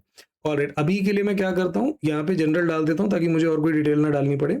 Do you belong to persons with benchmark disability? अब अगेन अंडरस्टैंड कि ये you don't get to, you can not fill it on the basis of your feeling कि हाँ यार I think that I belong to PWD. नहीं, you आप feel क्या करते हो वो नहीं। सेम फॉर ईडब्ल्यूएस, ऐसा नहीं आप खुद को सर्टिफाई कर दोगे कि हाँ भाई मैं गरीब हूँ, I belong to EWS, ऐसा नहीं भाई। You need documents to support your claim. You need to meet the criteria that has been laid down. Similarly, PWD के लिए भी क्राइटेरिया है। आप अगर आपको बेंचमार्क डिसेबिलिटी है, पहले तो वो मेजरेबल है नहीं। अगेन यू वोंट डिसाइड कि मेजरेबल है या नहीं है, एक डॉक्टर सर्टिफाइड करेगा जो उस बीमारी का स्पेशलिस्ट होगा और गवर्नमेंट हॉस्पिटल में प्रैक्टिस कर रहा होगा। फॉर एग्जाम्पल अगर आप दिल्ली में रहते हैं तो राम मनोहर लोहिया, एम्स, सफदरजंग हॉस्पिटल, किसी भी गवर्नमेंट हॉस्पिटल में अगर मेजरेबल है तो आपको परसेंटेज मेंशन करनी पड़ेगी and it has to be at least 40%। ठीक है, 40% से कम अगर होगा तो वो बेंचमार्क के नीचे चला जाता है। अगर डॉक्टर सर्टिफाई करता है कि मेजरेबल नहीं है तो ठीक है, परसेंटेज वाला कॉलम चला जाएगा। PWD UDID number basically persons with disability का एक आइडेंटिफिकेशन नंबर होता है। अगर वो है तो मेंशन कर दीजिए, नहीं है तो मैंडेटरी नहीं है। कैटेगरी आप चूज करते हैं, ब्लाइंडनेस का मतलब होता है जीरो विजन, लो विजन मतलब 100% ब्लाइंडनेस नहीं, percentage, and that has to be more than 40। Same deaf का मतलब बिल्कुल सुनाई नहीं देता, हार्ड ऑफ हियरिंग मतलब कम सुनाई देता है। Then again, there are certain list of diseases, and it includes dwarfism and acid attack as well. So, I had a student who was unfortunately a victim of acid attack, और उसको पता नहीं था कि उसके पास रिजर्वेशन बेनिफिट है cat में। तो आपके आसपास कोई अगर है जो dwarfism, acid attack, leprosy cured, तो please let them know that they have this benefit. Then again, intellectual disabilities mentioned है यहाँ पे। E का मतलब है multiple disabilities from the above। मतलब लेट्स से अगर कोई ब्लाइंड है और उसको dwarfism भी है, या लेट्स से अगर कोई डेफ है और एसिड अटैक विक्टिम भी है, तो वो कॉम्बिनेशन है। ये एक एक्ट है, इसको आप गूगल पे डाल के देख लीजिए इनमें क्या कौन कौन सी स्पेसिफाइड डिसेबिलिटीज आती हैं। अब यहाँ पे आगे वो आपसे पूछ रहा है कि क्या आपको व्हीलचेयर चाहिए होगी। आई वुड हाईली रिकमेंड कि आप नो पे क्लिक करिए। अगर आप एक व्हीलचेयर यूज करते हैं तो आई would highly recommend that carry your own, क्योंकि जो आपको सेंटर पे व्हीलचेयर मिलती है ना बहुत बेसिक सी होती है, तो और plus it is not the chair that you are comfortable with, आप तो अपनी वाली चेयर के साथ कंफर्टेबल हो गए, तो would highly recommend that you to use the chair that you are comfortable with, और वही वाली चेयर अपनी लेके जाइए। Would you like to use a scribe for the test? Again scribe कौन है? जो आपके साथ जाता है, स्पेशली अगर आपको विजन से रिलेटेड इशू है, तो या फिर और कोई ऐसी बीमारी है जिससे आपको स्क्राइब की जरूरत बढ़ जाती है। तो स्क्राइब कौन होता है? एक बंदा जो आप अपने साथ लेके जाओगे। अब ये बंदा आपके बिहाफ पे आपके आंसर मार्क करेगा, या आपको पढ़ के या आपको बताएगा कि क्वेश्चन क्या है। अब इसके लिए एक स्क्राइब एफिडेविट होता है, यहाँ से आप इसको डाउनलोड करिए और इसको फिल करके लेके जाइए। अगर आप ये स्क्राइब एफिडेविट नहीं लेके गए कैट वाले दिन, तो आपके स्क्राइब को एंट्री नहीं मिलेगी। This has happened in the past. तो आपको जो भी स्क्राइब आप जिसको लेके जा रहे हैं, आप किसी को भी लेके जा सकते हैं, there is no educational restriction. तो ऐसा नहीं है कि आपका स्क्राइब आपसे कम पढ़ा लिखा होना चाहिए या बहुत ज्यादा पढ़ा लिखा नहीं होना चाहिए, कम से कम 10th पास होना चाहिए। Absolutely there are absolutely no guidelines for who can be a scribe. आप क्या, मैं सर ऐसे तो कैट 25 का जो 100% टाइलर था उसको स्क्राइब बना के ले जा सकता हूँ, ले जा सकते हो, अगर वो आने को रेडी है ले जाओ। आपको बस उसका आईडी प्रूफ लेके जाना है, मतलब वो अपना आईडी प्रूफ लेके आए, अपनी फोटो लेके आए, और ये जो स्क्राइब फॉर्म है ये फिल करके लेके जाना है सर। बट आप एक बात बताओ, अगर इस तरीके से मैं कैट 25 के 100% टाइलर को लेके जाऊंगा, तो ये तो थोड़ा इसमें चीटिंग का स्कोप नहीं हो जाएगा? बिल्कुल हो जाएगा। बहुत सारे ऐसे गवर्नमेंट एंट्रेंस एग्जाम है जहां पे पीडब्ल्यूडी कैटेगरी की कट ऑफ जनरल कैटेगरी से कट ऑफ से ज्यादा जाती है। सोच के देखो कि अगर जनरल कैटेगरी की कट ऑफ जा रही है लेट्स से 94 परसेंटाइल, और पीडब्ल्यूडी की जा रही है 99 percentile, how is that possible? क्या सारे पीडब्ल्यूडी कैंडिडेट्स एकदम तेज दिमाग के लोग हैं, मतलब उनके सारे सब्जेक्ट्स में वो इतने तेज है? नहीं। The way it works is कि काफी सारे पीडब्ल्यूडी कैंडिडेट्स क्या करते हैं, गवर्नमेंट एग्जाम्स की बात कर रहा हूँ, they find a person whom they know can ace this exam। अब ये कौन होता है? कोई पहले का टॉपर या कोई एजुकेटर ही हो गया जो सारे सब्जेक्ट पढ़ाता है, तो उसको स्क्राइब बना के ले जाते हैं। और आइडियली होना क्या चाहिए? आइडियली होना चाहिए कि स्टूडेंट क्वेश्चन सॉल्व कर रहा है, स्क्राइब सिर्फ वहां पे टिक कर रहा है या मार्क कर रहा है। होता यह है कि स्क्राइब पूरा पेपर सॉल्व करता है। और अब सोच के देखो, हर कोई अगर इस तरीके से सारे के सारे मास्टर जी जो गुरु जी हैं उनको ले आया, कॉम्पिटिशन कितना तगड़ा हो जाएगा ना, 99 परसेंटाइल की कट ऑफ हो जाएगी। अभी के लिए मैं इसको फिर नो कर देता हूँ ताकि मैं आगे बढ़ पाऊँ। Are there any queries with regard to पीडब्ल्यूडी? देख लेते हैं। सो पीडब्ल्यूडी को 5% रिजर्वेशन। अब अगेन रिजर्वेशन एक्चुअली 20 स्कूल पे डिपेंड करती है। तो आईएम्स में 5% हॉरिजॉन्टल रिजर्वेशन है, मैंने पिछली वीडियो में एक्सप्लेन किया था। जो परसेंटेज डिसेबिलिटी वो कम से कम 40% होनी चाहिए, और ये 40% is determined by medical expert, not by you. बढ़िया। आपको आईएम्स या कैट कोई स्क्राइब प्रोवाइड नहीं करता, आपको अपना स्क्राइब खुद लेके आना होता है। These are the different disabilities that are listed. किसी ने पूछा कि registration number of what exactly is not given in the disability certificate as is given in the scribe affidavit, so is CAT registration number only? Registration number of what exactly? Registration number आपको यहाँ पे डालना है अपनी disability के, जो disability certificate पे registration number है वो डालना होता है आपको। आपके जो आपका पीडब्ल्यूडी सर्टिफिकेट पे या जो आपके डिसेबिलिटी सर्टिफिकेट पे रजिस्ट्रेशन नंबर है वो एंटर करना है। If we get a certificate with higher percentage of disability, और बाद में यूडीआईडी कार्ड में वो परसेंटेज कम हो जाए, फर्क नहीं पड़ता। यूडीआईडी कार्ड की परसेंटेज डिसेबिलिटी नहीं देखी जाती, आपके डिसेबिलिटी सर्टिफिकेट पे जो परसेंटेज है वो देखी जाती है। डज पीडब्ल्यूडी candidate gets extra time in CAT? Yes. CAT का रूल है कि for every 1 hour of the paper पीडब्ल्यूडी कैंडिडेट्स गेट 20 मिनट एक्स्ट्रा। तो अगर 2 घंटे का पेपर होता है तो 2 घंटे में कितना एक्स्ट्रा मिलेगा? 40 minutes. Now these 40 minutes are divided equally among the 3 sections. तो 40 मिनट्स 3 से डिविजिबल तो है नहीं, तो 13 minutes 20 seconds, 13 minute 20 seconds, 13 minute 20 seconds. तो जहां पे एक नॉन पीडब्ल्यूडी कैंडिडेट को 40 मिनट्स मिलते हैं एक सेक्शन में, एक पीडब्ल्यूडी कैंडिडेट को हर सेक्शन के लिए 53 मिनट्स और 20 सेकंड्स मिलते हैं। ठीक है। अपार्ट फ्रॉम दैट कुछ अलग से एड्स मिलते हैं, अबैकस मिलता है आपको हियरिंग एड मिलता है अगर आपके पास रेलेवेंट आपकी डिजीज उससे रेलेवेंट है। व्हील चेयर जैसा मैंने बताया, मैग्नीफाइंग स्क्रीन जिससे आप स्क्रीन थोड़ी बड़ी दिखती है आपको, स्क्राइब ले जा सकते हो आप। स्क्राइब के लिए कोई एलिजिबिलिटी क्राइटेरियन नहीं है जैसा मैंने बताया, बस आपको स्क्राइब फॉर्म डाउनलोड करके फिल करके ले जाना होता है, स्क्राइब की फोटो होनी चाहिए और स्क्राइब का आईडी कार्ड होना चाहिए। क्या पीडब्ल्यूडी स्टेटस होने से फायदा होता है सिलेक्शन में? Massively. To give you an example, let's say I M Ahmedabad में एक जनरल कैटेगरी को जाने के लिए कम से कम 96-97 से तो ऊपर चाहिए प्रैक्टिकली स्पीकिंग। बहुत सारे पीडब्ल्यूडी कैंडिडेट्स हैं 70+ परसेंटाइल पे आई एम अहमदाबाद कन्वर्ट करते हैं। Would mental illness such as anxiety and depression count? नहीं, ये पीडब्ल्यूडी में नहीं आता। पीडब्ल्यूडी की एक स्पेसिफिक लिस्ट है, तो ऐसा नहीं है कि मुझे लग रहा है कि मुझे ये बीमारी है तो मैं पीडब्ल्यूडी में आ गया, नहीं। You need to get a certificate to that effect. Is there any medical verification from hospital for the पीडब्ल्यूडी candidate interviews? No, B schools check नहीं करते कि आप जो आपके पास जो पीडब्ल्यूडी सर्टिफिकेट है वो सच में मतलब वो करेक्ट है कि नहीं, अनलेस आप कुछ ऐसा ऑब्वियस कुछ कर दो। जैसे आप अगर लेट्स से आपने बताया हुआ है कि आप चल नहीं सकते और आप चल के इंटरव्यू रूम में आ रहे हो, आपने बताया हुआ है कि आपको लेट्स से आप बोल नहीं सकते और पट पट पट पट बोल रहे हो, कुछ ऐसा अगर कर रहे हो कि साफ पता ही लग रहा है कि झूठ है, तो अलग चीज है। Otherwise B schools have they have absolutely no interest in verifying the medical issue that you have. They may talk about it in the interview as a part of the discussion, but they don't verify anything. Please make a video on how to know if your RWD, mental illness, column and autism. अभी थोड़ा लंबा है। Basically वो student ये पूछ रहा है कि भाई मैं जानना चाहता हूँ कि क्या मैं पीडब्ल्यूडी कैटेगरी में आता हूँ। The best way is that consult a specialist. आपको जो भी डिजीज है, जो भी डिसेबिलिटी है, उसके स्पेशलिस्ट से कंसल्ट करिए, उनसे पूछिए कि क्या ये मेजरेबल है, इफ यस तो कितना % डिसेबिलिटी है। और ये भी देख लीजिए कि जो लिस्ट ऑफ डिसेबिलिटीज दे रखी है कि आपकी डिसेबिलिटी उसमें इंक्लूडेड है। All right, with that we come to the next part which is communication address. इसमें ज़्यादा है नहीं कुछ बताने को यार, आपका जो भी एड्रेस है यहाँ पे डाल दीजिए। मतलब मैं कुछ भी डाल देता हूँ।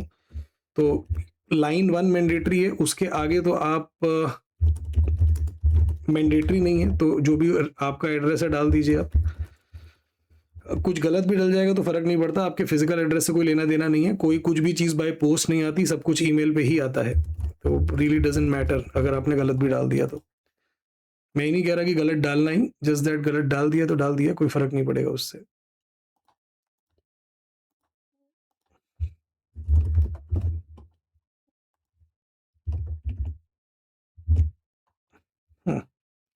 प्राइमरी ईमेल एड्रेस इसने रजिस्ट्रेशन से ले लिया। सेकेंडरी ईमेल एड्रेस ऑप्शनल है, डालना है डाल दो, नहीं डालना मत डालो। प्राइमरी मोबाइल नंबर अगेन इसने रजिस्ट्रेशन से ले लिया।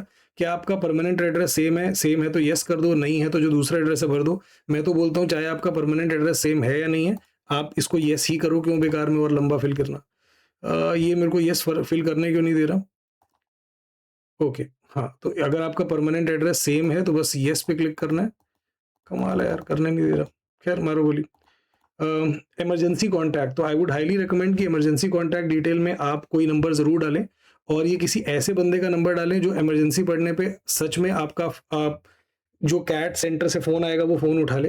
होता क्या है दोस्तों कि यू नेवर नो कि किस टाइम पे क्या इमरजेंसी आ जाए। अगर स्पेशली अगर आपको कोई मेडिकल इशू है, अगर आपको किसी भी तरीके के फिट्स आते हैं, अगर आपको कोई भी ऐसी हिस्ट्री है of a disease that can strike suddenly, तो absolutely you need to fill the number of a responsible person, और उसको बताना भी पड़ेगा कि मैं कैट देने जा रहा हूँ, तो प्लीज अपना फोन रिंगिंग पे रखना।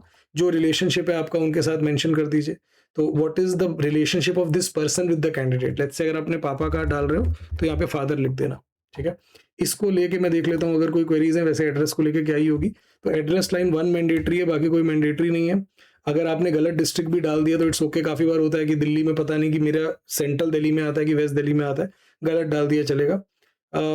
Fine, alternate email ID blank छोड़ सकते हो, बट फिल कर भी सकते हो। एड्रेस फिल करने में आधार आईडी का एड्रेस डालें या करंट एड्रेस डालें, कोई भी डाल दो। आप कौन सा एड्रेस डालते हो इससे एब्सोल्युटली कोई लेना देना नहीं है। आपकी फिजिकल लोकेशन ना मैटर करती है, ना वो आपको कुछ भेजने वाले हैं। I used to live in a different address of the same city in the last CAT form. फर्क नहीं पड़ता आपने लास्ट कैट फॉर्म में क्या एड्रेस डाला था, क्या ईमेल आईडी, क्या मोबाइल नंबर डाला था। फ्रैंकली अपने लास्ट कैट फॉर्म में पेरेंट्स का नाम क्या अलग डाला था, उससे भी फर्क नहीं पड़ता। सिर्फ ये वाले कैट फॉर्म में आप क्या डालते हो वो मैटर करता है। Does my address affect the chances of getting the desired test city? नहीं, ऐसा बिल्कुल भी नहीं है। टेस्ट सिटी प्रेफरेंस का आपके एड्रेस से कोई लेना देना नहीं है।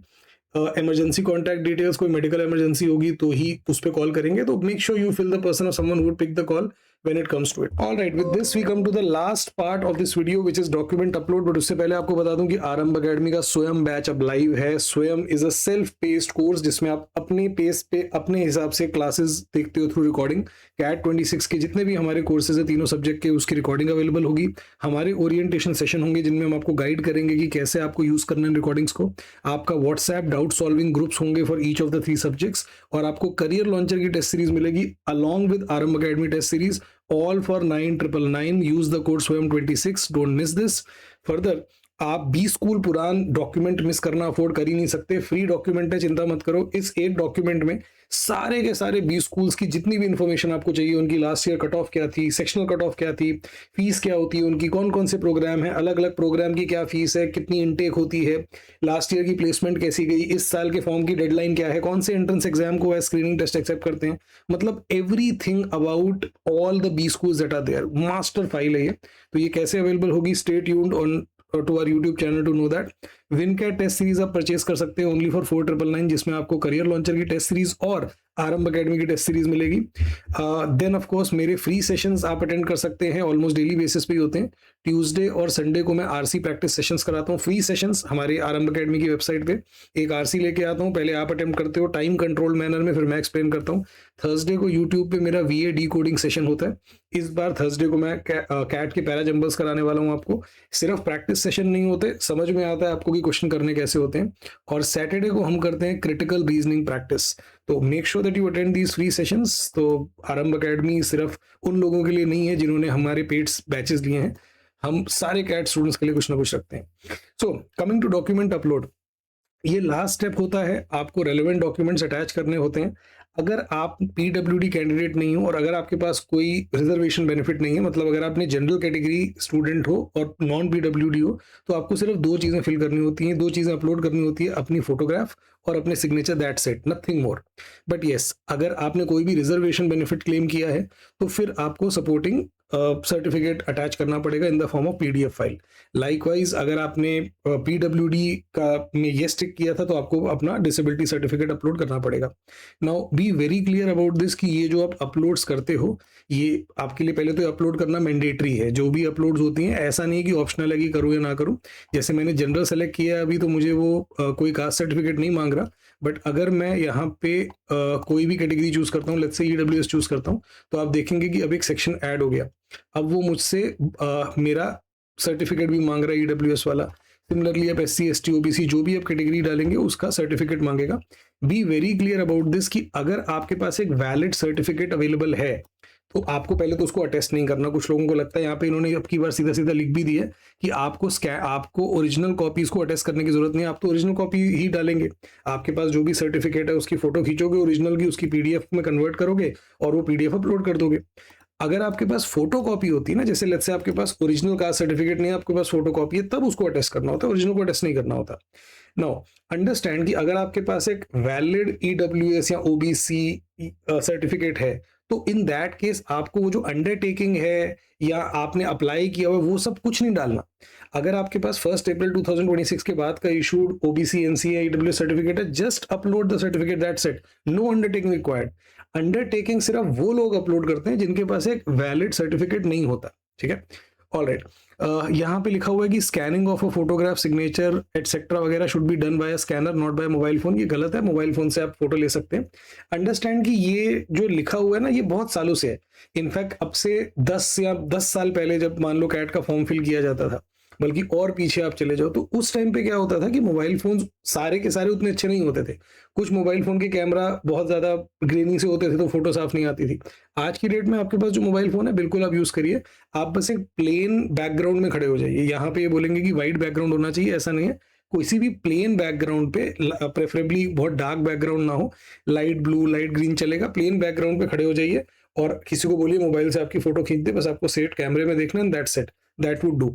आप उसी फोटो को अपलोड कर सकते हैं। हाँ, बट सेम फोटो की फिजिकल कॉपी आपको लेके जानी होगी कैट वाले दिन। तो सबसे इंपॉर्टेंट चीज है कि जो भी अपनी फोटो आप अपलोड करेंगे कैट के फॉर्म में, एग्जैक्ट सेम फोटो की फिजिकल कॉपी आपको लेके जानी है अपने एडमिट कार्ड के ऊपर लगा के। काफी सारे लोग हर साल कैट नहीं दे पाते क्योंकि वो फिजिकल फोटो ले जाना भूल जाते हैं कैट वाले दिन। आप वो गलती मत करिएगा। तो you can use your mobile phone, that is fine. अगर आप अपने सिग्नेचर की इसी तरीके से स्कैन कॉपी आपको डालनी है। सिग्नेचर की स्कैन कॉपी कैसे होगी? अगेन एक वाइट पेपर पे अपने साइन करो, मोबाइल से फोटो लो, उसको आप अपलोड कर दो। अब जब आप इन अपने सिग्नेचर या अपनी फोटो को अपलोड करोगे तो काफी लोगों को दिक्कत ये आएगी कि सर वो साइज जो है ना वो मैच नहीं कर रहा। पहले तो यहाँ पे क्लिक करके देख लो कि फोटो की स्पेसिफिकेशन, अब अगेन कुछ इसमें है नहीं बताने का, बस देख लो तो समझ जाओगे।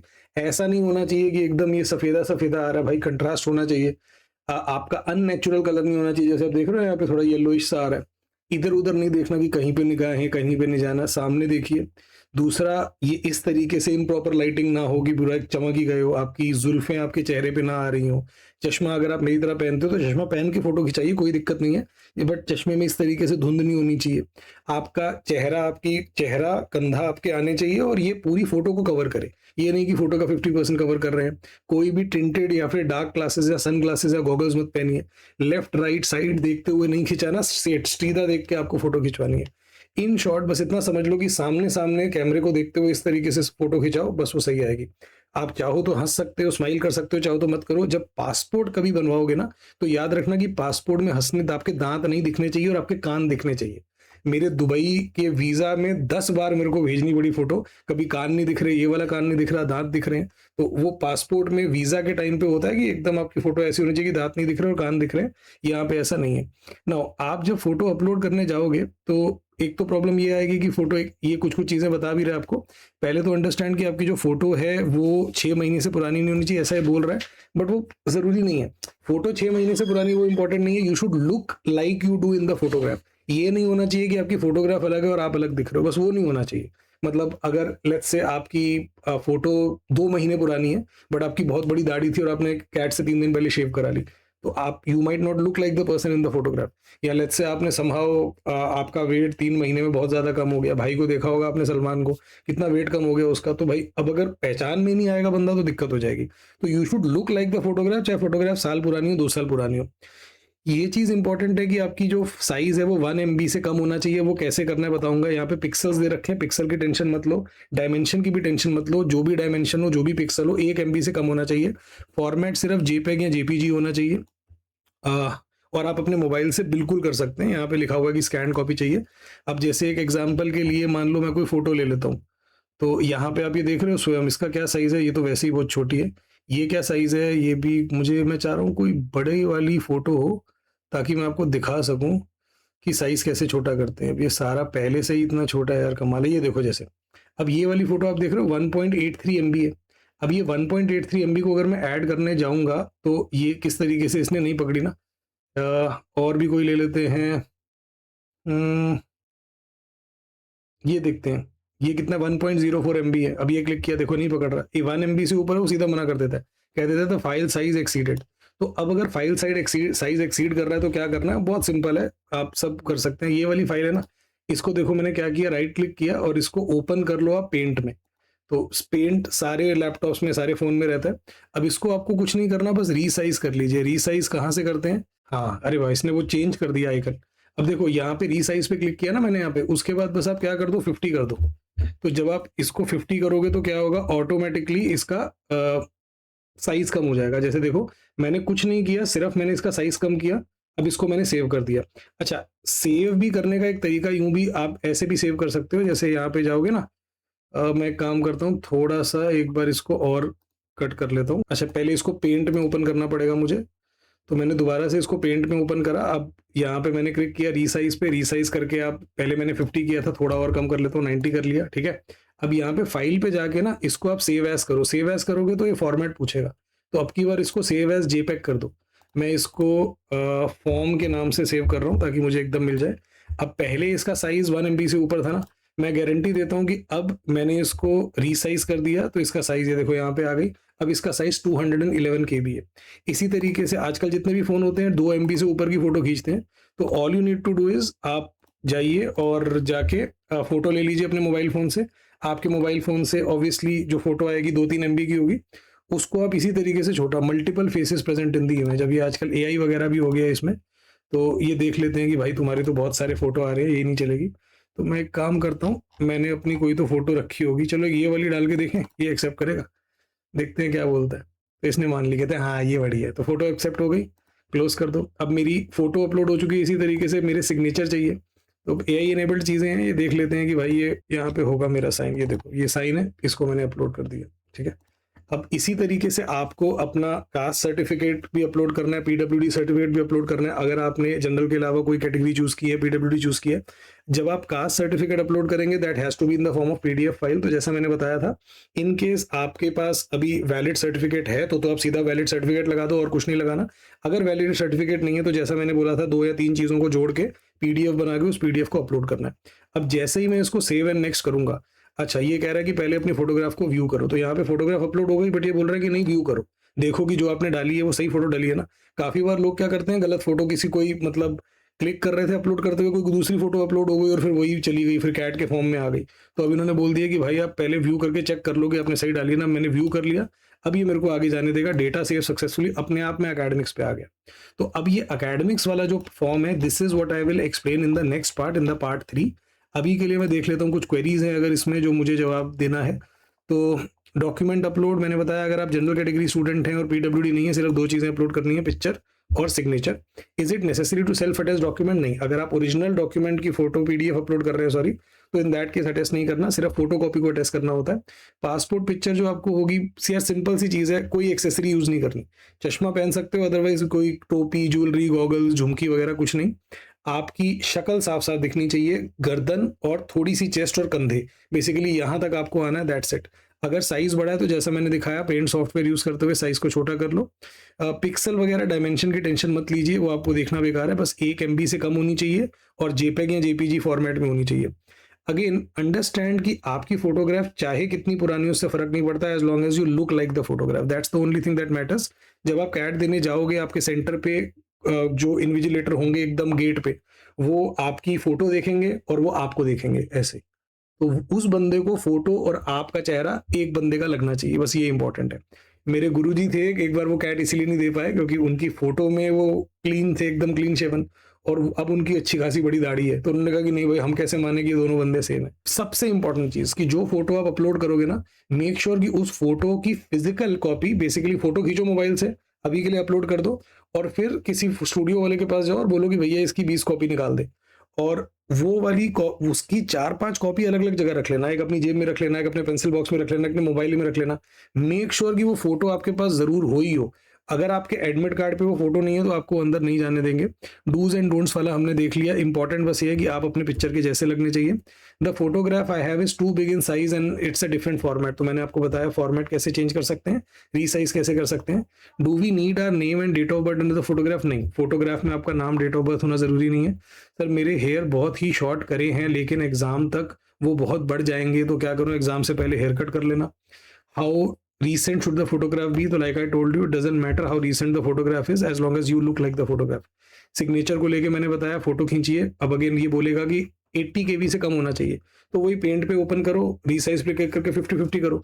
सर 50-50 कर दिया, अभी भी 80 से ज्यादा, दोबारा 50-50 करो, अभी भी ज्यादा, दोबारा करो, करते जाओ तब तक 80 KB से कम ना हो जाए। ऑलराइट, कास्ट सर्टिफिकेट का पीडीएफ साइज कितना कितना होना चाहिए? जितना अपलोड हो जाए, वैसे तो 1 MB है, बट आप जितने में अपलोड हो जाए उतना होना चाहिए। सर अगेन, अब अगर मेरी पीडीएफ फाइल का साइज बड़ा है तो क्या करूं? आई लव पीडीएफ पे जाओ, वहां पे सब हो जाता है। अपनी फोटो का बैकग्राउंड खुद से एडिट करके वाइट कर दूं तो चलेगा? चलेगा। पहले मुझे चश्मा नहीं लगता था, अब चश्मा लग गया तो अब चश्मे के साथ फोटो खिंचवा लो। फाइनली सेव एंड नेक्स्ट पे करिए, अपने आप एकेडमिक्स पे पहुंच जाएंगे, और वो मैं नेक्स्ट सेशन में बताऊंगा। कैट हेल्प डेस्क की डिटेल्स नोट कर लीजिए, toll free number, mobile number और ईमेल आईडी। ईमेल आईडी हर साल बदल जाता है, नंबर भी बदल जाता है क्योंकि आई एम इंदौर का ईमेल आईडी है। That's it from my side. बाकी कोई भी अगर आपकी क्वेरीज है पर्सनल डिटेल्स को लेके, तो प्लीज इंश्योर इस वीडियो के नीचे मैं सिर्फ उन कमेंट्स का रिप्लाई करूंगा जो रजिस्ट्रेशन या पर्सनल डिटेल से रिलेटेड हो, जो मैंने इस वीडियो में बताया। दूसरा, वो क्वेरी का आंसर वीडियो में नहीं होना चाहिए। भाई ये वीडियो इतनी लंबी इसीलिए बना रहा हूँ कि सारी क्वेरीज उसमें कवर कर ली, अब कुछ पूछने को नहीं रहा। स्टिल अगर कोई ऐसी चीज है, आपको डाउट है जो मैंने वीडियो में नहीं कवर करी about personal details and registration, तो वो पूछ लीजिए। अदरवाइज अगर आपको अकेडमिक्स को लेके क्वेश्चन है तो नेक्स्ट वीडियो में आ रहा है, नेक्स्ट वीडियो 1-2 दिन में आ रही है, सारा अकेडमिक्स को लेके उसमें बता दूंगा। वर्कएक्स को लेके है, हमारे 4th वीडियो उसी पे होगी। टेस्ट सिटी या प्रोग्राम को लेके है, 5th वीडियो उसी पे होगी। तो this is a 5-part video, this is the second part. पहला पार्ट आ चुका है, ये सेकंड पार्ट है, थर्ड पार्ट अकेडमिक्स के ऊपर जल्दी आएगा। कोई क्वेरी है जो मैंने आंसर नहीं करी तो प्लीज वो आप कमेंट्स में डाल दीजिए, I will reply to it myself. And once again, हमारे फ्री सेशंस आप अटेंड कर सकते हैं। मेरे free sessions Tuesday, Thursday, Saturday, Sunday को होते हैं, 11 PM टाइमिंग कंसिस्टेंट है। और हमारा स्वयं बैच आप बिल्कुल भी मिस मत करिए, खुद से अपनी पेस पे आप प्रिपरेशन कर सकते हैं हमारे स्वयं बैच के साथ, ओनली फॉर 9999। लेट्स आरंभ।